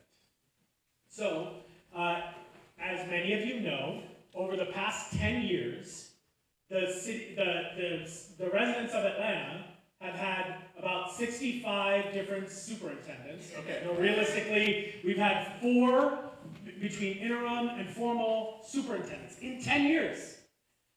We have, in the past just few years, we have switched out superintendents, left and right. This, y'all have seen this at every debate you've done, every conversation you've had, but I want to just center that the inability to retain a superintendent has broken the trust of people. People have broken their trust with the school board because there's concern on whether we are actually able to retain our leadership. So I'm going to ask a couple questions, one of those folks who are currently on the school board, and then a second question for those who are wanting to be on the school board but are not yet. So I want you, we're going to do something called a failure bow, okay? A failure bow is an improv exercise where you will come to the center of the stage, and I'm going to borrow a microphone from the center of the stage. You're going to come to the center of the stage, and you're going to say, yes, we did say that, you don't have to say this part, but I'll say it for you. Yes, we did tell the public that the superintendent was doing a great job. But, and then you can finish the sentence there. And we need to better understand why the public was repeatedly told that this superintendent, the previous superintendent, and then the one right before that, when it comes to public record, and we go to all your meetings and you know that, everyone said the superintendent is doing a great job. We've seen the photo ops, we've seen the ribbon cuttings, we've seen the marches from City Hall down to the school board, being like, look how united we are, the hugs, the kisses, and then almost immediately, in an executive session for the most part, a decision was made to remove a superintendent. Again, and I'm not saying whether the public wanted or didn't want that. That's not what I'm asking. For those of you who are sitting school board members, I want you to say, yes, we did tell you that the school superintendent was doing great, but tell us what we didn't know so that we can have a better understanding of why this decision may have been made. And I'll start with you, Tamara. Use this one. Take it away.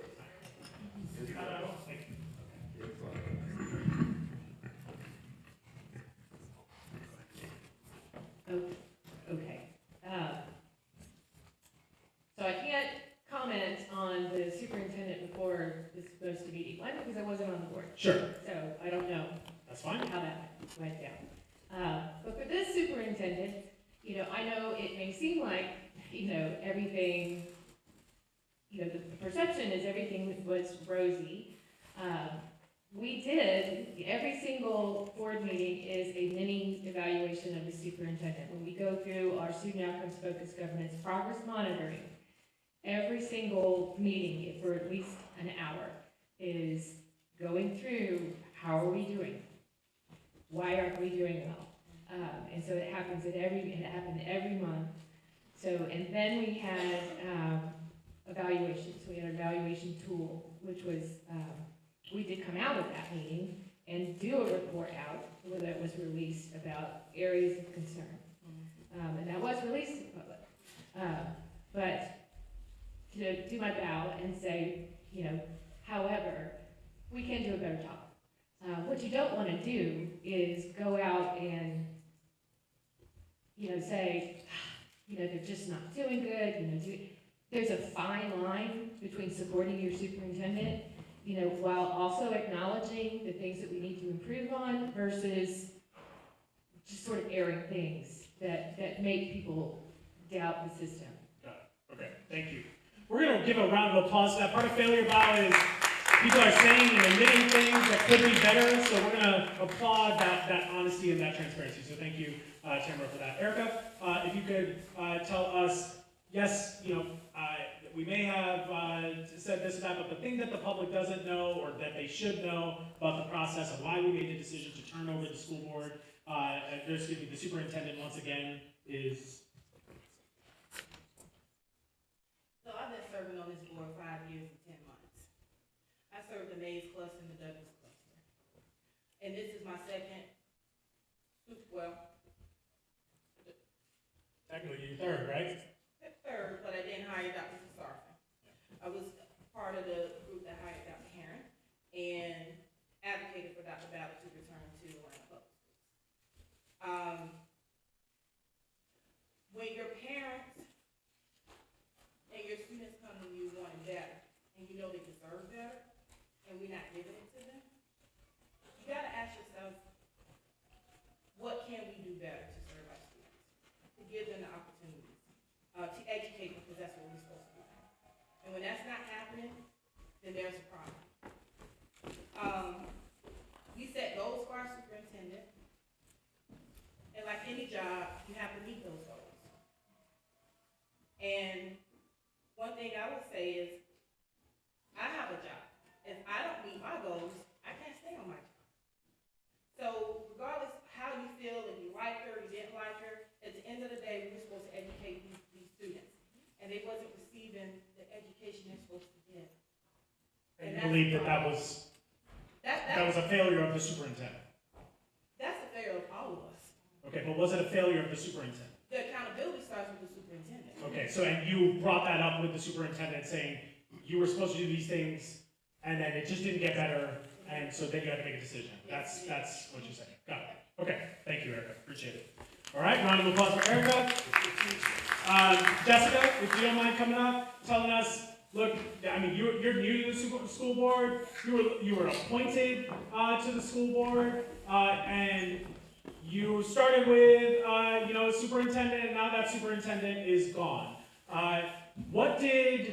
We told the public one thing, right? At least that's the public perception that we do. No one can say in the general public can articulate what actually happened with the superintendent. So you can say, well, that might be the public perception, or that might be what people think happened, but we made this decision because. But. Sure, so I was, as you mentioned, appointed to the board this past January, so I wasn't a part of the previous superintendent's performance review. What I will say is that we told the public that the superintendent was doing a great job in some specific areas, but our students, a large majority of our students are still unable to read. And as we think about outcomes and someone who's going to be bold and innovative and unapologetic about changing our outcomes for our students, we're still searching for that person to put in place for. So Dr. Herring was not serious about outcomes for the students? So I would not use the word that she's not serious. So What I she was saying not is that effective at when we producing set outcomes? When we set our goals, the goals were not met in the timelines that we laid out for our students to improve on their reading and numeracy goals. Okay, thank you. Thank you. Katie, I want to ask you, this decision was made. We just heard from a number of your colleagues, especially since you're running unopposed. Let's do a little twist on this question, which is, welcome to the stage. I want to ask, yes, okay, so we told the public one thing, there's a lot of different perceptions. Some people felt it was great, maybe some people didn't. There was a lot of public commentary that we've gone back through and looked at, applauding and celebrating this particular superintendent, so the public perception may have been a little bit different. Did we give the superintendent, how much is enough time for a superintendent to actually produce outcomes? Because this was 2 years, 3 years, almost 3 years? Is 3 years a sufficient amount of time to turn around, and particularly during COVID, did we give her a reasonable shot? That is a great question. And it does take time to see meaningful improvements in student outcomes. What's extremely important is that the board is constantly checking in with your superintendent and asking questions and doing the research in advance, like of our progress monitoring reports, to look at the data and say, okay, where are we? And asking the superintendent, when you see things that need to be addressed, identifying our students' greatest needs, how are you pivoting to do that? And there were several examples of things that did not change, did not happen, that definitely were significant enough to lead us as a board to make the decision that we made. Because we don't have any time to wait to put in place the things that we need to do to align our needs with our resources, which is our budget, to increase outcomes for students, particularly identifying the students who are struggling the most. Got it. So there were check-ins, and of course there are things we can share and things we can't share. Yep. I am proud of how this board handled the situation. Yep. And that we made the decision we did, and I certainly was supportive of making change. Got it. Okay. Right. Thank you, Katie. Appreciate it. So, just an update from our fact check team. Adding board development as a standing committee was discussed at the August policy meeting at first reading, but it has not passed yet, at least per the minutes. So, would love to see if the minutes are not updated. Then they need to be updated if you've passed it, because that is how the public finds out what you did or didn't do. So you have to make sure that these minutes are up to date, otherwise we will never know that you actually did something that is actually really great to add development. All right, last couple things. No, just hold on 1 second. I gotta go to the next thing. The next part of what we're going to do is for those of you who are not currently seated school board members, and you are essentially vying to be one, you want us to make a decision as the public to unseat some of the folks that you are running up against. This particular school board has already made a decision about the firm that is going to go through the process of selecting the next superintendent. So y'all, we're supposed to select a new superintendent. They are going to make that decision, whoever is elected, on that final decision. They are not making it by themselves. They hired this firm out of Chicago. It's the same exact firm that hired Dr. Herring, okay? So it's the same firm. I don't know if it's different people or whatever. I know consultants come in and out, right? But it's the same firm was hired to do this process. So now, I'm gonna go back to asking the question, which is, for those of you who are not currently on the school board, I want you to, we're gonna do a yes and exercise, which is, they are going to have to go through a community engagement process. Now I will tell you, we've already done the homework and we are going to publish what the community engagement processes have been over the past few superintendents. And I will tell you that it leaves a lot to be desired. And we are, our expertise is in community engagement and participation. That does not mean that one person did something wrong, but there's a lot to be desired on community engagement. So my question for those who come up is, we are going to help the school board that if it's whether you sit on it or not, you're gonna come up to the mic and you're going to say, in this community engagement process, we must include this. We must include this. And then the next person is gonna come and say, yes, and we must also include this. And we'll go through the folks who are not currently sitting on the school board. Got it? Okay. Nkoya, can you kick us off? You want me to come to the mic? I would love that. Yeah, we'll give you a chance to stretch your legs a little bit and come on up. If it's difficult, you could just do it from there. Okay, you could just do it from there. It's okay. Go ahead. Yeah. So, I would say that in our community engagement process, we must include time to actually hear the feedback from the community and take that into consideration and make sure that, again, that the community is aware and able to access whatever engagement opportunities are happening, and that they have the information and resources they need to be able to participate as full, meaningful partners in this work. Let me give one question on that is how. Give me one specific way, not 17 ways, one specific way that we can make sure communities are meaningfully engaged in the process of decision making. I think we need to go to where our communities are Okay. at times that work for people in the community. Okay, so change the time and potentially the locations. Okay, thank you for community engagement. William? Yes, and Excellent, good job. we need, the community needs to know exactly who the people, the finalists are, so they can see if these people are actually competent. So you want the community to be able to vet the finalists. So at least know who the players are. And how should they vet the finalists? What would be the best way for the school board to do that? If the information as far as their CDS, we should know exactly, have they worked in an urban environment? Have they worked in a diverse environment? What is the success rate in the last job they had? So you have questions that you would add, and Yes. also you would want their CVs published. Yes. Got it. Shivy, for you, well, yes, and what would you do to improve community engagement? Yes, and the school board should release what they consider to be the profile for the type of superintendent that they're looking for, especially when they use said profile to decide which firm they were going to pick. Yes, and this board should not be picking a firm to hire a superintendent when this board makeup will not be the board that elects the next superintendent. Yes, and we need to go on a full-on tour throughout communities, throughout schools, throughout neighborhoods, throughout blocks, throughout the internet, throughout YouTube, throughout Facebook, throughout Instagram, throughout TikTok, so that everyone is able to be a part of the process and know who it is that we are hiring. Yes, and we need someone who's actually... Got it. We got enough yes ands. Thank you. You forgot Snapchat, but that's okay. It's totally okay. Yes, Tamara, you're going to use your kazoo. Go ahead. This is your one interruption. The board has not developed a profile of a superintendent that we use to hire a search firm. So that is not something that has not been done. Yeah, thank you There is no profile. Got it. Thank you. All right, what you got? Yes, and? In a minute. Is it on? Is it on? It's up. Do you have it on? Is it flipped on? Flip it on toward you. Do you have the flip on toward you?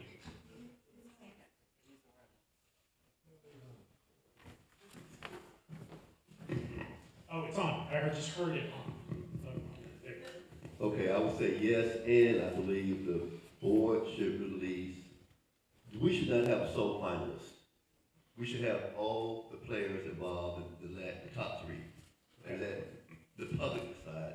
But I also want to step back and say one thing, and I believe the fact that for the past year and a half, ever since this controversy related to superintendent, the fire superintendent has come up, the public has asked Board Member Mitchell where was her stance as to whether or not this person deserves to stay or go.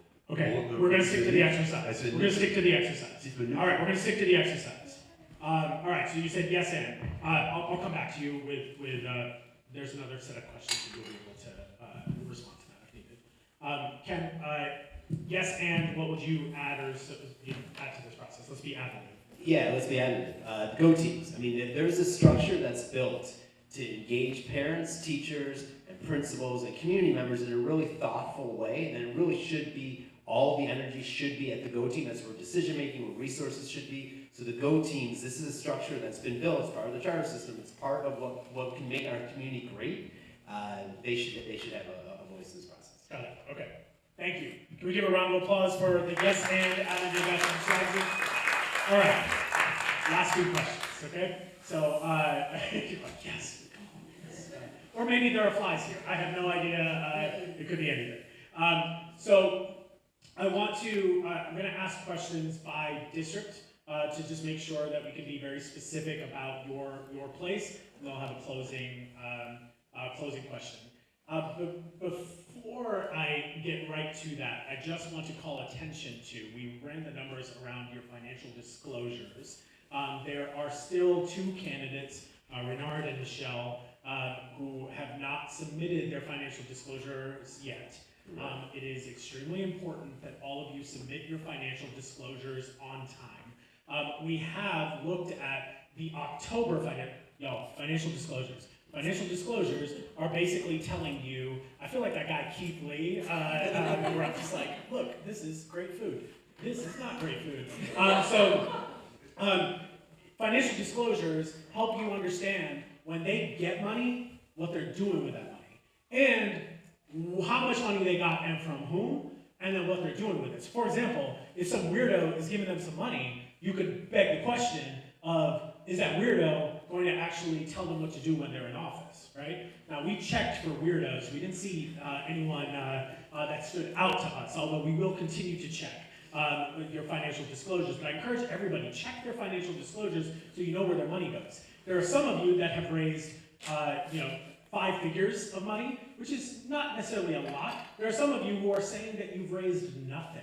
And either that's awesome and you're self-funding, or like you've never received $1 for your work, or you're not submitting your financial disclosures properly. And so this is important. I'm not going to call out names on, if you haven't submitted, I'm going to call it out. But if you have submitted it, please make sure you amend or fix or create clearer financial disclosures at the end so that people know where your money is going, where you're getting money from, so that we can be clear that you are not going to be held accountable for someone who is not the people.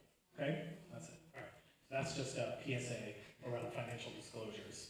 And that goes for city council too. Y'all are a bunch of weirdos too. All right. Not that y'all are weirdos. They're weirdos. So not you. Y'all are great. City council. All right. Roy, since you called me out for my not. Yes, you can. So have you submitted it? The reason why is because the portal, there was a problem with my profile on the portal that the city municipal clerk had to correct. Okay. I was not able to submit anything. Well, you haven't submitted. I wasn't anything. able to submit anything. Okay. All right. I hope you get that fixed, and if you could send that over to us, we'll share it with the public. All right. Thank you. 8 other people did not. It was not for me. It was their problem. Understood. Got it. So last set of questions and a final closing question. Y'all good? Hey, is everyone okay out here? We good? Yeah? Is this informative? This is helpful? I was telling them I'm also an uninformed, I'm not clear who I'm going to vote for tomorrow yet, or by Friday at least. I'm not clear, so this is also something I'm trying to learn as much as I can, so I hope this is helpful for y'all as well. The last set of questions are going to be by district, so I want to be able to have questions that are specific to your district of work. Michelle, I have okay, all right, so Ken, Katie, I don't know. So, Katie did tell us beforehand that she could not make it, and I hope Michelle is safe and nothing is going on, but we did not know she was not going to be here. Ken, I want to be able to ask you a question very specific about District 3, which you are running for. Now, District 3 is very interesting because District 3, while it has some really amazing schools, it also is gentrifying by the day, right? You are seeing a lot more folks who don't look like the folks that made District 3, right? And so this is, for a lot of people cannot afford to live there anymore. They're being pushed out. There's bad public policy. But also what we see as a corollary of gentrification is the rise of charter schools and also of private schools. And so your district has seen an increase of charter schools and private schools, which in some cases takes away, or does it take away, I would ask you, how do you ensure that the capital that is allocated per pupil for each of these schools that we just talked about before does not go away or get cut down, because if their number of pupils drops because they're going to charter schools or private schools in the neighborhood, then their budgets also drop.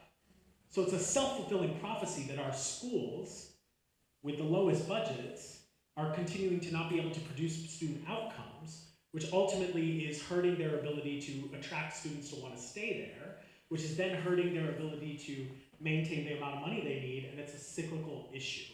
So are charter schools and private schools the answer, or are they taking away from our process of actually building up the local public schools in District 3 that need resources and support? This is for me or for Michelle? This is for, yes, it is for Kate, yes, yeah, absolutely, yeah. So let me clarify, just draw a distinction first between private schools and charter schools. Because private schools, the board has no jurisdiction over private schools. If folks want to send their kids to a Catholic school or to a parochial school, the board has no there, and that's a parent's right. Now, we should be, and I know you're against too, vouchers, which are deeply problematic. That takes money from the state and gives it over to private schools. I'm again, if a parent wants to send a kid to private school, that's between them and their family. They should not take public resources to do that. So I just want to draw that distinction. Yep, understood. Okay, for charter schools, it is a more nuanced conversation. I do think that charter schools that are not performing should not be allowed they should be go through corrective action. If they can't succeed, they should be shut down. When I was at Fulton County Schools, I shut down private schools charter schools that were not doing a good job. I do not think that putting a padlock on Drew Charter is the answer. I think there's 1,000 parents that are going there, and they're having an experience that's not for me to come in and say you shouldn't be allowed to go there anymore. I think what's behind your question, though, is what's most important, which is about resources. We have the money. We are the most well-funded district in the state of Georgia, and it's not even close. We get $23,000 a kid if you take the budget and divide it by the number of kids. I know the base allocation is $5,500, but it's $23,000 per kid is what it actually works out to per student. We have plenty of money to do anything that we want. We can put B programs in schools. We can have robotics programs. We can do Saturday school, whatever we want to do. This conversation about charter good, charter bad, we miss the forest through the trees. The forest is the money's in the central office. It increased 20% last year. If we liberate that money, send that to our schools, our kids can have a good experience. We don't have to pit communities against each other and tell parents, your choice is bad or your choice is good. So give me what's happening here is we talked about charter schools. You petition to get a charter school. You can start a charter school, and then you get a limit of number of people who can come to that charter school, and then folks can apply.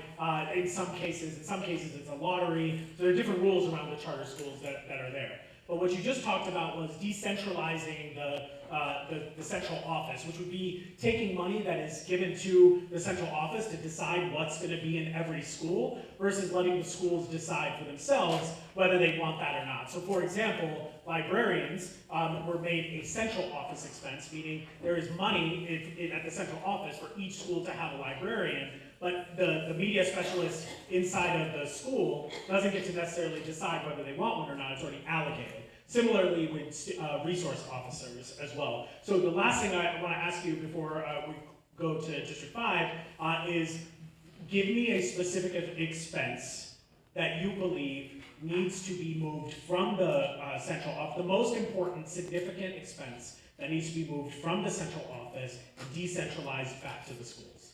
Yeah, I would even ask, I'll answer the question, but I would take the opposite view and say, what does absolutely need to be centralized and build it up that way? Because I think if a school doesn't want to have a media specialist because they have another vision or they want to change their SRO structure, we're holding the schools accountable. The principal is the most accountable person in the system. They should have the ability to structure the resources. There's a bunch of departments, we have a 37-person Office of Equity, we have a 15-person Office of Innovation. I'm all for equity and innovation. Those are terrific, important functions. The question is, what's the best place to spend those monies to have an impact on kids? Thank you. All right, moving to District 5. District 5 is very interesting. If you look at the map on your one-pager, the District 5 actually includes schools in the north and schools in South Atlanta, north and South Atlanta, or whatever they're calling it, Upper West Side, Buckhead, like yoga studio, Grenoble, whatever, right? So it's amazing, a great yoga studio. I washed my dog there, it's amazing. Not at the yoga studio, but in the Upper West Side Plaza, whatever that is. My Atlanta will still come out when I need it to. But there's also, what we know is that there is a difference between how students are treated in terms of disciplinary action based on which school they're going to and which part of District 5 they live in. So Reynard, I'm going to start with you. I know you were looking it up, the answer, but you got it. You write down your notes. I want to know, for you, what are for the ways that we can address inequity in the way disciplinary action, like very specific ways that we can address the inequity of the way kids are disciplined at the north of District 5 versus the south of District 5?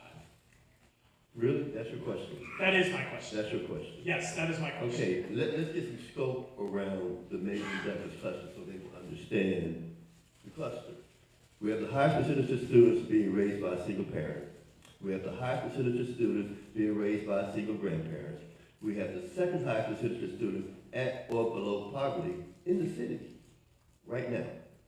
In terms of discipline, as I mentioned before, 72% of APS students are African American. We make up 91% of those school suspensions. In the past 6 years, nobody on this board has asked a simple question, why?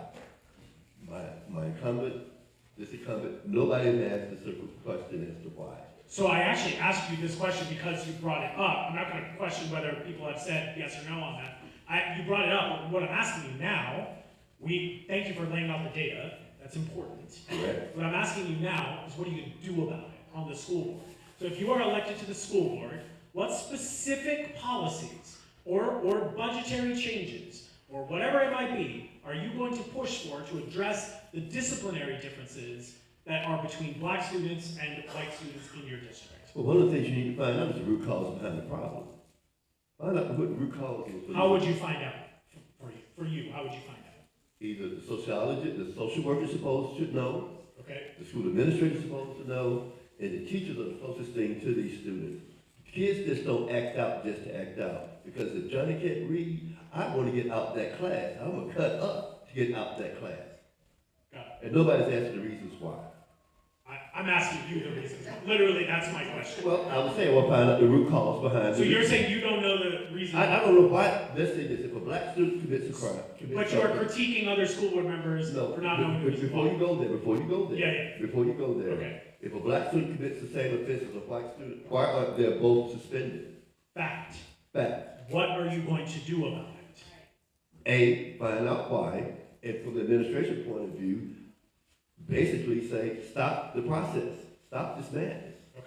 All right. Just Got stop the madness. it. Got it. All right. Stop the madness. Got it. So, Erica, I want to ask you, for you, we know that there are disciplinary differences. The facts have been laid out on that. That is absolutely true. A, have you asked why? And then what have you heard? And what are your intended next steps to address it? Yes, I've asked why.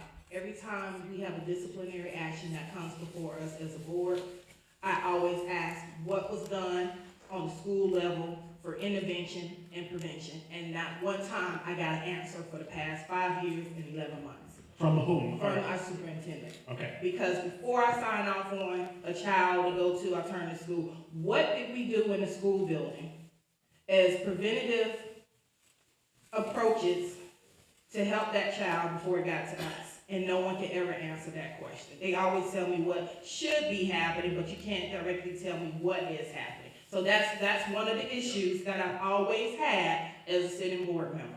So, what can we do about it?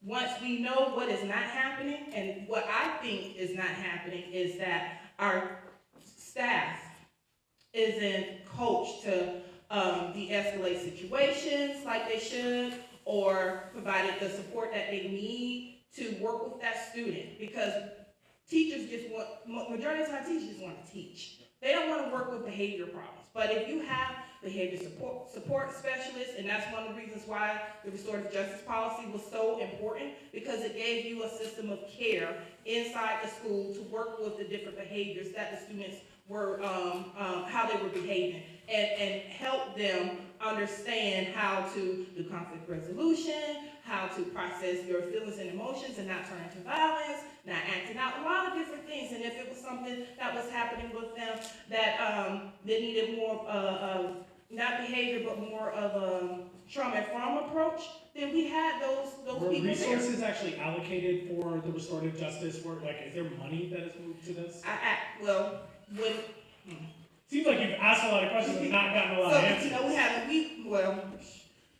that was one of the, I'm trying to say what Well, say it's what you gotta frustrating. say. This is, you're I don't young. think it's been funded as a priority that it should be funded as. Just like when we talk about mental health, oh, it's the buzzword. No, it's not a buzzword. This is things that are happening to these kids real time, and we ask for funding for it. And who is declining? Who is saying no? This is the second time we're kind of going through this process. Yeah, There are folks so who you are have saying budget, no. you have budget parameters, you have Correct. parameters and all Of these course, different yes. things. You know, the board collectively have to do the acts together. Like, I didn't ask as an individual board member. And yes, we did have some fund allocated towards mental health. I believe in 2020 or 2021 was $3.8 million, but that's not enough. Yeah. We brought in Hazel Health, which is telehealth, that's good, but that's not enough. Every school should have a system of care in their building as a triage of people who help support those students, whether it's mental health, whether it's behavior, whatever it is, nutrition, whatever it is. And we have to be able to do that. I've had principals apply for the 21st Century Grant just to have those systems of care in their school on their own. So it's not being streamlined from the central office. So you have principals that go out to find the funding to get those resources funded for their students. Is that fair? No, I think we should readjust the budget and streamline what's important and make those priorities, budget priorities important so that they can get the funding that they need. Because basically it starts what is happening in the school. Okay, so it sounds like you're asking the questions, we're not getting the answers from the school board. It sounds like there needs to be a united front. I think this is where you and Reynard are aligned, that you identified a problem. I think we just gotta find different ways to the solution. You'll have one more question at the end, and then we'll wrap. So for our district, our seat 7 candidates. So there are district representatives that are geographic. So 1, 3, and 5 represent a very specific geography.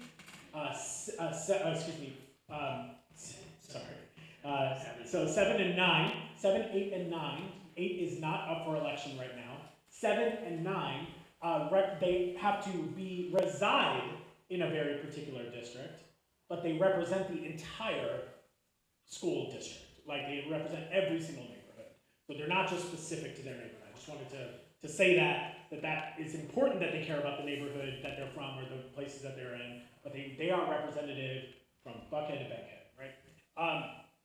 I wanted to ask you, Shivi, about, there was a huge issue, particularly with Midtown High School. Midtown High School was trying to figure out, they have an overcrowding issue, right? So there's too many students inside of that school. They can't accommodate the number of students and people that are moving there. And then there are other schools that don't have enough students, right? Meaning that they have room to accommodate more students. There was a lot of debate between whether Midtown students should be reallocated or rezoned to other districts or other high schools that may have undercrowding, like Washington. And then there was a lot of debate. The school board almost decided that was where we were going, and then they took a step back and said, wait, the people have spoken and said that they don't want that. They're really angry about that. What's your position on that? If you're elected, you are going to have to make a decision about overcrowding in schools. What's your procedure or process to address that? Yeah. So I live in the Custom McDonald Guys neighborhood, which is the southeast corner of Grant Park. And just adjacent to me is Benting. 12 years ago, when I first moved into my home, there was a threat of Benting Elementary being closed down, and they were going to merge Benting. And I banded together with my wife, and we went around our neighborhood, knocking doors, getting wet signatures from our neighbors to advocate to then Superintendent Earl Davis to include Custom McDonald Geist into Benton, which gave Benton the sustainability that it needed to remain open. And just now, this year, Benton just had a renovation of the school completed, which I'm very proud and happy to see as a person living in that neighborhood, fought for our neighborhood school to remain open. However, my issue though, is that now there's a conversation about was a conversation at the beginning of the year, about removing Chosewood Park, which is just across the street. And mind you, there used to be low-income housing, apartment complex called Glade at the time, that existed, and they demolished it. And in true Atlanta fashion, we demolished low-income housing and build luxury living. So now we got $400,000, $500,000 townhomes being built and to replace those.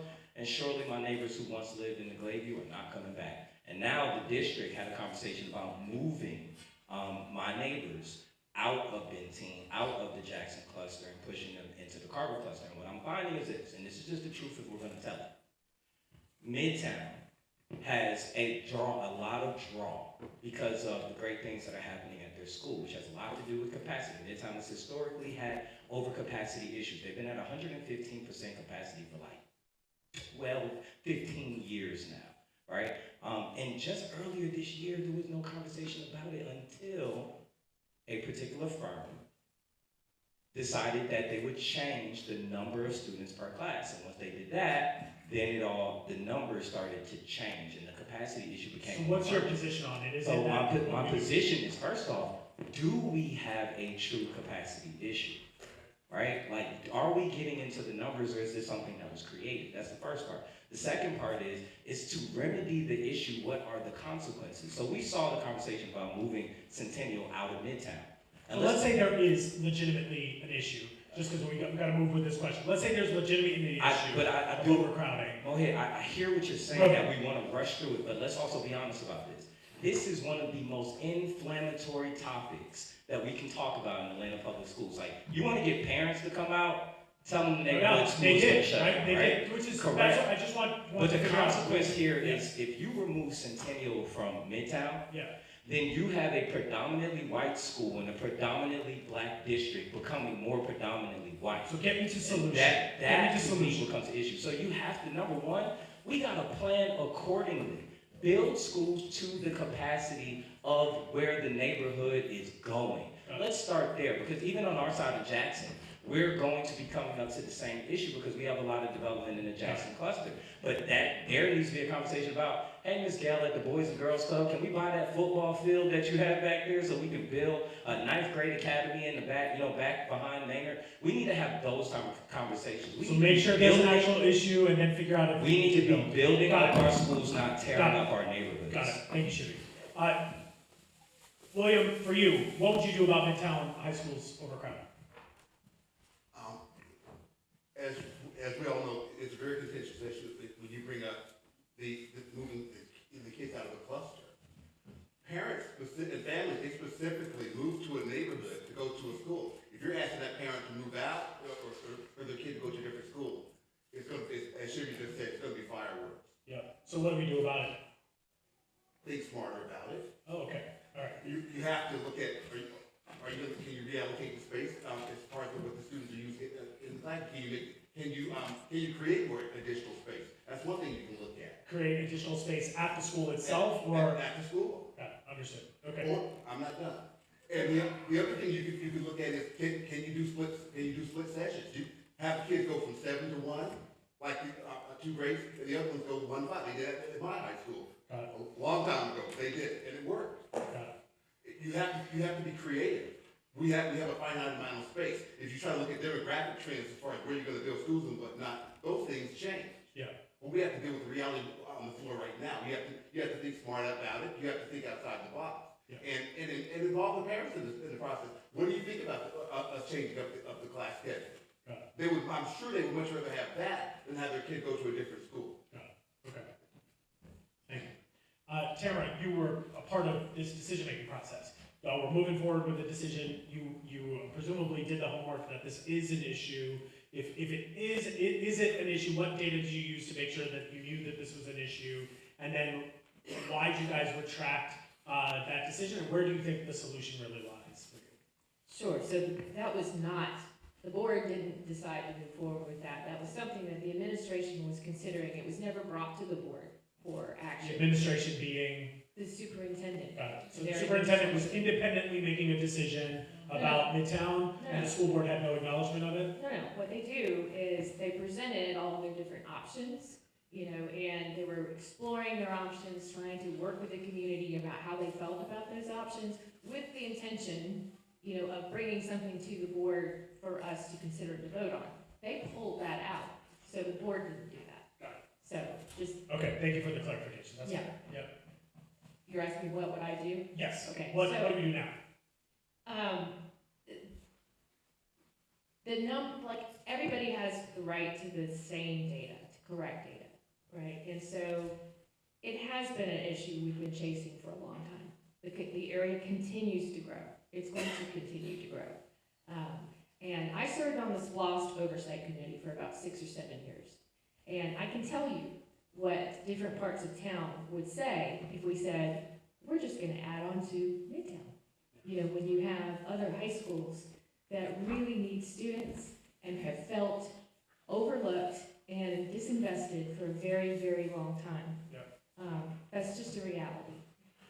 There are some things we can do in the interim, but we are gonna have to take a look. And, Can you give me an example of something that we could do in the, oh, they just changed the bell schedule and get everybody through the hallway. I mean, the overcrowding is real. I mean, they couldn't get all the kids through the hallway in a normal amount of Schedule. time. got it, So there's scheduling, there's also, they're trying to get kids off campus to do things outside of, you know, do enrollment, things like that, but that's only gonna last so long. got it. The other piece that we have to look at is actually having everybody work with the same demographic data, because I know, part of the issue that arose that, you know, was about the perception about moving Centennial, you know, over to Washington. And what they weren't looking at is that Centennial, most of the students who go to that school don't live in the zone, it's a charter school. And that the area that they were talking about doesn't have the same demographics as the school, but there was an assumption made. Got it. You know, it's a very much wealthier, you know, population base. We just have to have conversations that are based on the same Got it. thing. We have to invest in these other schools. Okay, yeah, So- got it, thank you. Last questions, last question, and then we'll close with final remarks. So I want to talk about, for seat 9. Seat 9, the area of where seat 9, where the folks who are running for that seat, has seen a challenge with people speaking out about surplus properties, right? That the school board, one of the responsibilities of the school board is to be like, we have all this real estate and all these properties. What do we do with it? We can either keep it, we can either sell it, or we can repurpose it. There's a variety of different decisions that the school board is required to make. Lakewood Elementary, which sits within the districts that y'all reside in, is one of those properties that people are trying to figure out what do we do with. How are you engaging residents in the process of making those decisions? Because we know the decisions made for us, without us, are not for us. So if that is true, then what power do residents of your district, or the district that a part of the district that you will be representing, what power do they have around decision making if you're elected? If they tell you, we do not want you to sell this property, will you listen, or is there other factors that go into your decision making? I'll start with you, Jessica, and then Nkoya, you can close this out. Sure, thank you. So definitely one of the first communities that I visited was the Lakewood community, because I wanted to hear for myself what was happening and hear honestly from both sides. And so I have sat across from both sides of the neighborhood and listened to what they equally saw as a vision for that particular property. And keep in mind, that property has been abandoned for almost 20 years. And so as the city of, as school board members, we have a responsibility with public property to really figure out how to not create blights in our respective neighborhoods. And so I've already started that hard work. I've listened on both sides. And my plan is to make sure, I won't say my plan, so what we're doing as a board is making sure that there is a really clear process and that everyone in the community is informed about that process from beginning to end. If you watch any of the board said, what is the timeline and how do we honor what we're hearing from people? So some are saying not just affordable housing, but what are the other options? What are the ways that we can create a space that will help our community thrive? That's really important to me at my core. I know there will be a proposal process that will come after we are able to formally release that particular property, and I'm coming into that phase well informed, and I think that's my first responsibility as a board member. And then second, not jaded. You mentioned about financial disclosures earlier. I think we would all want to take a deeper look and see, are there any people in the race that might be jaded by that particular decision? Got it. So are you, when the community tells you no, and the school board still votes yes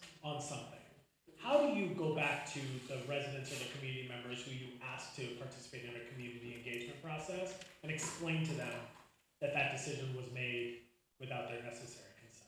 So a decision hasn't been made. No, I'm just saying in general, your process of community engagement. Uh-huh. If a decision were to be made that is against the idea, the community believes that property should be repurposed as a insert something here, but the school board does not necessarily come to consensus on that's how that should be used.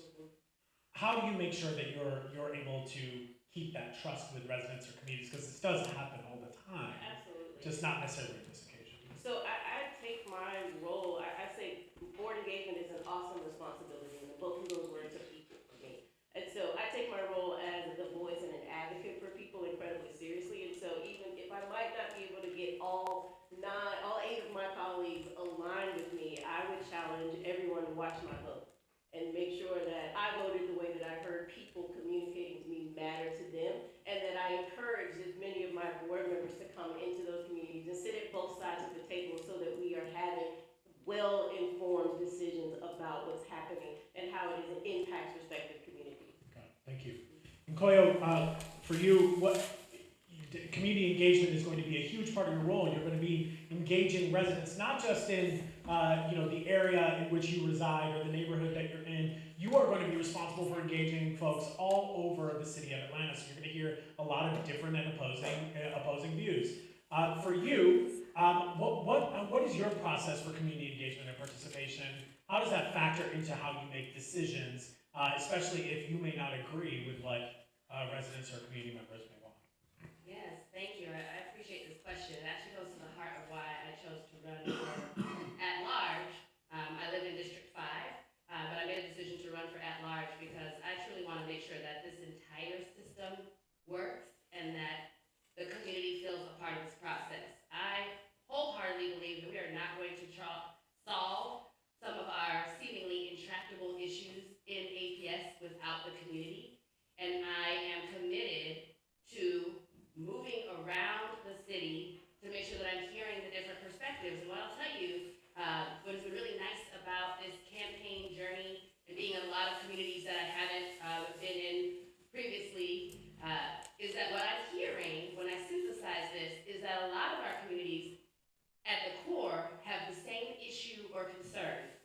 It is resounding that I hear, whether you live in the north or the south, that it is hard to get information from the district. It's just that some communities have more time available or the ability to file open records requests and do certain things to get that information, and other communities might not have that. Some communities have access to reporters, et cetera, as friends, so they can threaten to use their power to get what they want or get things moved, and other communities do not. So what I have heard from parents, what I've heard from community organizations, philanthropists, et cetera, is that people want to lean in, they want to engage in this process, but the system is difficult and challenging to navigate. And so it is my goal to make sure that I'm going around in all of our communities and figuring out ways how we take a process and a system that for years has not been accessible to many and remove barriers so that our community can show up and engage, that they can access the information, they can find things. How do you, just to answer the last part of the question, which is,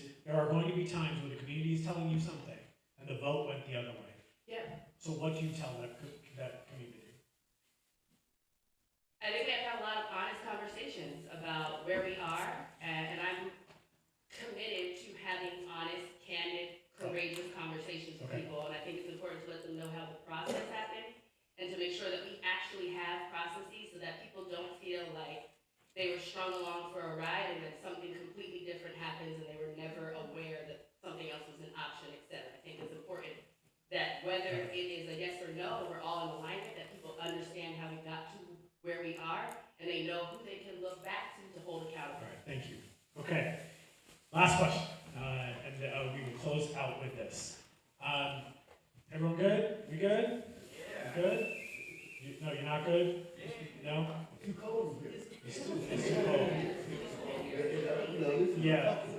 This is uncomfortable. Oh, I'm very sorry about that. This is a community space. They donated this space. The heat in here is still, they were not anticipating that it was going to be this cold. Usually before they would heat it up. So apologies for the discomfort that you may be feeling. But welcome to, I wish we had blankets, but I can give you a hug afterwards as well. But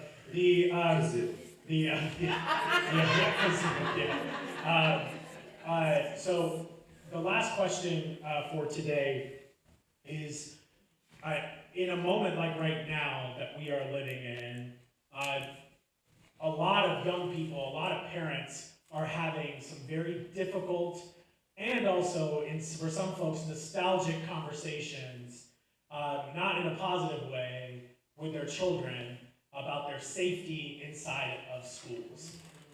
We are seeing a rise of Islamophobia. We are seeing a rise of anti-Semitism. We are seeing an increased violence inside of our schools. We are seeing, while we may have the narrative as a city that homicides are going down, our hospital systems are jam-packed with young people who are either about to lose their life or have lost or have taken someone else's life, and this is a crisis moment for parents inside of schools. I have a lot of friends who encouraged me to, especially today, that we have to have this conversation of, I'm not sure that I feel safe even anymore with our inside of sending my children to school. And safety is one of the most important things that a parent needs to feel. So given the rise of a lot of these issues that we are seeing, we are also seeing schools decide when they decide to say something and when they decide to say nothing. They also decide to make statements in certain ways that seem to imply which students are deserving of empathy and which are not. And this has become very difficult.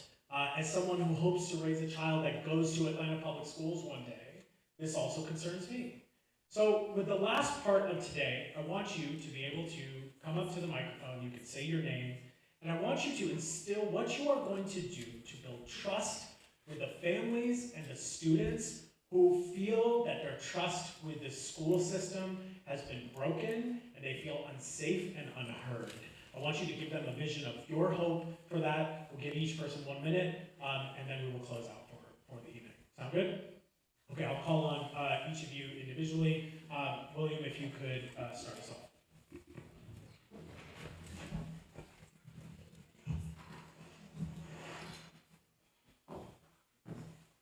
1 minute? Yes, and you'll have a cue card right there.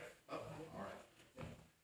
Yes, this really strikes home for me too. I have 3 teenagers that attend Atlanta Public Schools. I have 2 sons and a daughter, and some of the stories that they come back with, they were talking about the other day that one kid tried to stab another kid with a screwdriver. This is in school, and I'm like, as a parent, you try to keep your poker face on, but you're like, this is insanity. And what do you do about it? What do you do about it? And I look at it as a healthcare provider. You have to look at the root cause. Why are the kids acting out like that? You have to try to get to that and move from there. But it's an expectation as a parent that when your kids walk to school, you drop them off to school, they're going to come back home to you the way you sent them. That's a base expectation. And if we're failing at that, we have to look at what are we doing as parents, what are we doing as a community, if our kids feel that it's the only way they can express themselves is by hurting one another. Thank you. William, can you just let folks know where they can learn more about your campaign, if you have a website or social media, if you just want to say that? StartingForAtlantaSchools.com, and I'm on Instagram, Twitter, no Snapchat. No, okay. All right, thank you so much. Can we give it up for William, please?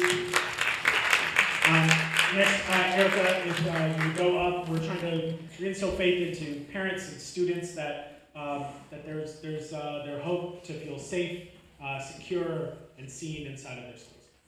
Okay, so every day I worry when I send my two children to school. I constantly have talks about, with them about school safety. It starts with us. It starts with the parents. It starts with the community. We gotta take ownership of, what is happening, in our schools and outside of our schools. Having dialogue, having community meetings, meeting with people all the time, and just really pressing on the importance of school safety. Because at the end of the day, when a child shows up at school with a gun, you gotta ask yourself, where did they get the gun from? Because a child can't buy a gun. Let's just be real with that. They can break into cars and steal guns, but how did the gun get in the car? Everything that we do as adults have an impact on our students. So it starts with us. We have to start teaching gun safety, gun storage. Violence is not the answer. We have to start preaching this to our students and our kids in our community. Then you start seeing a change, because children only imitate what they see. And if we as adults imitate the positive things, then you start to see the positive change. Can you let folks know how they can learn more about your campaign and your candidacy? Instagram, Facebook is Erica, Erika, the letter Y, Mitchell. And my website is ericaymitchell.com. Thank you, Erica. Round of applause for Erica Mitchell. Thank you. Next up, if we could have Jessica.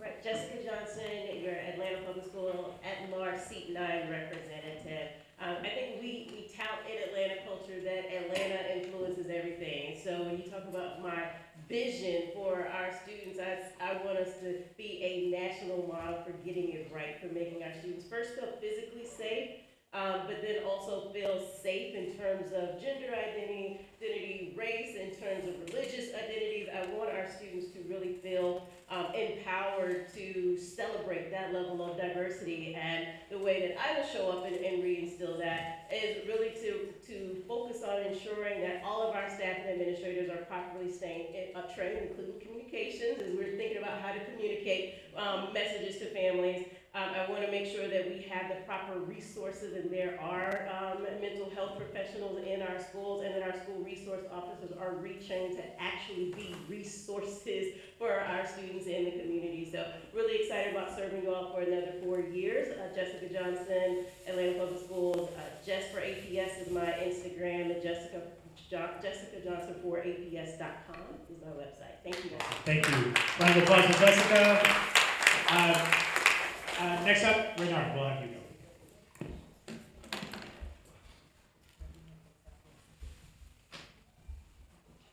Good evening, everyone.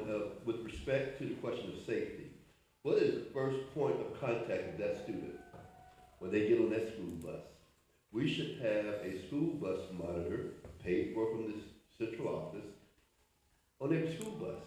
That will cut down a lot of bullying, fighting, and other things that happen on a school bus.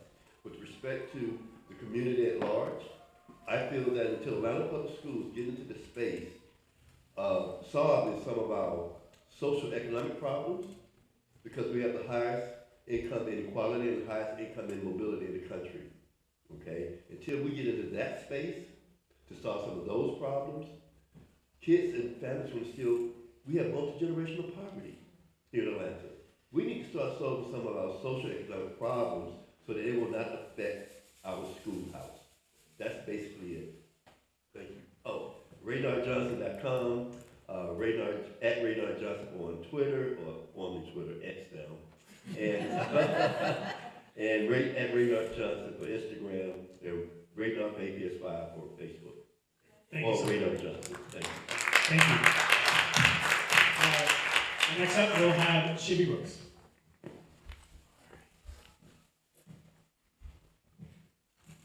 One of the first questions that was asked was about whether or not there was a deficit in policy that is caused by not having a teacher. And this is a perfect example of the deficit that is created by not having the voice of teachers. Every day when I show up in the classroom, I have to accept the possibility that I may not come home because I could be shot dead in my classroom, because these are the conditions that we're living in today in teaching in America. APS has been very slow about hardening our schools, about putting up ballistic glass on glass door entries on windows, very slow about getting the vestibule set up, very slow about getting the evolve machines so that we can detect when we have firearms. APS has been slow about teaching our kids soft skills so that they have the tools they need to be able to navigate conflict with each other without having to result into gun violence. What we don't talk about is interpersonal gun violence that happens around our schools and the drastic effect that it has on our communities. I can ask my students on any day, how many of you have a family member or a close friend who's been a victim of gun violence? Almost the majority of them will raise their hands. And we have to end that, because today, the number one cause of death for Black boys, gun violence. Shibby, can you tell us how people can learn more about your campaign and find more information about you? Thank you. My name is Alfred Shibby Brooks. I'll give you my phone number, 404-889-1269. Again, that's 404-889-1269. You can follow me on Instagram, Twitter, Threads. That's enough.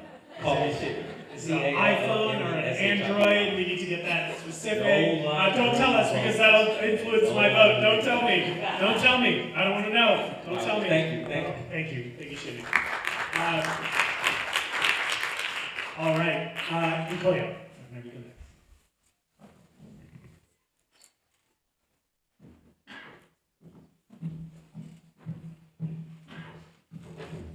First, thank you all for your engagement this evening, and thank you all for putting this on. Safety is absolutely a concern that I have, particularly as a parent and a parent of a child who is neurodiverse, who, even in the best of circumstances, could be subject to bullying and all sorts of other things and may not always know that was happening or that he was in unsafe situations. I also have a 4-year-old and a 2-year-old, and so every day that I drop them off, I live with the reality that too many parents have of whether the place that they are will be the site of another active shooter incident or something of that sort. And so I think that we need to have a robust conversation about what safety looks like, what it feels like, and we need to engage the community in that process. We need to use the tools and resources that we have to make sure that our buildings are physically secure, but we also need to make sure that we're using the resources and allocating time and support to make sure that our teachers are building classrooms that are safe and supportive for children to learn, to grow, to explore, and that they are not in danger of being punished for teaching our students where they are. And so, again, safety, I think, is a broad conversation that we need to be having. We need to have in community with all of our stakeholders to ensure that we are building the best environment that is not harsh and dangerous to our students inside the schools as well. Thank you. And Koyo, can you tell us where we can learn more about your campaign and you as a candidate? Absolutely. You can find me at nkoyoforaps.com. That's nkoyoforaps.com. And I'm incredibly creative, so you can find me also at nkoyoforaps on all of your social media platforms. All right, thank you, Nkoyo. And a call for Nkoyo. Ken, if you could go next. Thank you all for hanging in there tonight. This is the biggest moment of civic engagement that we've seen, and we need everyone to show up for this election. Look, at the heart of the question is trust. When guns are found in schools, it's because a kid goes to a teacher and said, I'm concerned about something over there. Teachers need to have the capacity, to have the support to be in that space where they can be engaged with their kids. How does that happen? Because we need trust. And how will that happen? When we get trust between the district and our schools. Our schools are the center of our community. The district needs to show that we care about our schools. And how do we do that? Budgets are moral documents. We give our teachers, we give our schools, we give all the folks in the building the support they need, so when those moments come up, they can have the capacity to help. And by the way, that's the trust. When the community feels trust between the school and the school feels trust within the community, they can have that conversation back and forth. Instead of schools being unapproachable places, that's where we'll see the change that we need. But look, it's gonna take all of us coming together. We have a unique moment. This in just less than a week's time. Need y'all to show up and let's give our kids the schools they deserve. Thank you. and the system that we need. Thank you, Ken. Can you tell us where can we find more about your campaign and about you as a candidate? Sure, kenzep.com, and I think my MySpace page is Rohit. That's right. Yes, yeah. R-O-H-I-T. He's migrated from your GeoCities, I saw. Yeah, that's good. Great, thank you. I appreciate it. Tamara, if you could close us out. So being the closer, I feel like I need to have a good joke, but I don't have one, so, sorry. Tamara Jones, I'm your current Board of Education representative for at-large seat 7, elected 2 years ago. And when I decided to run 2 years ago, part of it was because the trust was broken and because people felt unheard. And one of the things that I've been focused on is trying to, there's still a lot of work to do, but I want to give our governance bodies those formal advisory roles, the GO teams, the cluster advisory teams, so that the teachers, the parents, and the students, and everybody that's on them can tell us in their own voice. We hear that from the students when we have breakfast with the board, that they don't feel safe. And so the more opportunities we're able to hear about that, we can start to address it. So with regard to safety, we do have, both the safety inside the schools, which we really have to focus on, making sure that we're budgeting for that. But also outside of the schools, as was mentioned, I serve on the Joint Committee for Education with the city and the county, and one of the things that we do try to work on in our buckets is establishing work around violence prevention and making sure that our youth have things to do outside school hours. Thank you. Oh, yeah, how to get in touch with me. Yes. So it's Tamara for ABOE7, so FORABOE7.com, and it's the same for Facebook, Twitter, and Instagram. Okay, perfect. Thank you so much. A round of applause for Tamara. And Koyo, I want to thank you for your words and comments about what community engagement should and must look like. Jessica, I want to thank you for the work that you did to drive attention tonight, that we have counselors and other people inside of schools that we also have to pay attention to. William, I want to thank you for the experience that you are bringing from serving in the Air Force and being a nurse, for bringing a different type of service and talk about collaboration. Shivi, thank you for your raw honesty about the things that you are going through right now, how that translates into your fearless dedication to being a teacher and also to running for office.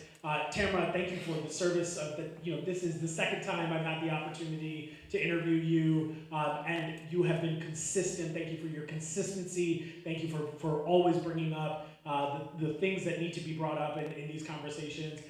Reynard, thank you for bringing attention to the air. It's cooler than a polar bear's toenails in here, but I will say, like you from the beginning, you have been talking about the fact that Black male representation inside of our school board is extremely important, and that we are seeing the statistics that you have been consistent about bringing up, so thank you for that. Erica, thank you for the restorative justice work that you did, grounding us in equity, and for the work that you've done thus far. And Ken, thank you for your MySpace page and your GeoCities, but also reminding us that a major role of the school board is good governance and operations. Honestly, public service is very difficult. It is very easy to critique and cut each other down, and that is not what we need right now. What the residents of Atlanta are looking for is not perfection, it is authenticity and honesty. And so I'm grateful for the way that you have shown up. I'm wishing all of you well and all of the success. I know that even after this race is over, that you will continue to be dedicated to this work and to our young folks. And we gave you a little taste of what a community engagement session will look like when you're elected. You might be in cold rooms sometimes with people with pom-poms and a lot to say, and it may run over a little bit, but we're grateful for you showing up. For everyone else, only 4,500 people have voted in this election so far. 4,500 people. That's smaller than most Indian weddings.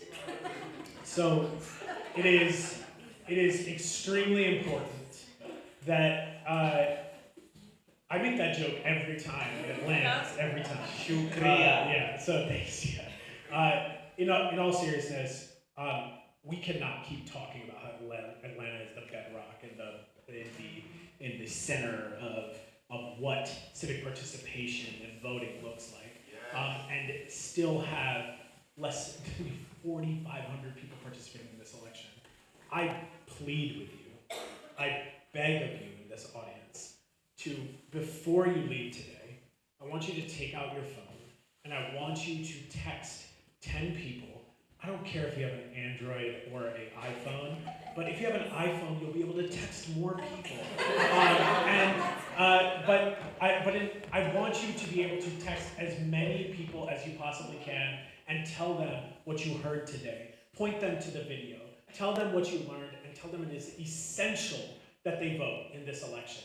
We cannot keep talking about the inequities that exist in this city without the representatives who are going to fight for it on a day-to-day basis. So whether you are happy with the folks that we have or you're looking for change from those individuals, you must participate and vote in this election. And this work does not end at elections. We have to stay aware and participating in school board meetings, in committee meetings, in the task force meetings, wherever you can. We cannot just keep talking about education on a national level, but not practice what we care about at the local level. So I implore you, I just ask that we have historic voter turnout. Vote by Friday if you want. The lines might be packed after this, who knows? But in other cases, they might not be. If you cannot vote by Friday, you can go to your assigned polling location on Tuesday, and you can take 4 or 5 of your friends with you in order to vote in what I think is going to be a transformative election of our time. Thank you for your time. Thank you for your time. And we will see you soon. Thank you. Make sure if you are exiting, we're going to exit through these exit doors here. We'll play some music. You're welcome to mingle, talk to one another, and then we'll go from there. Thank you.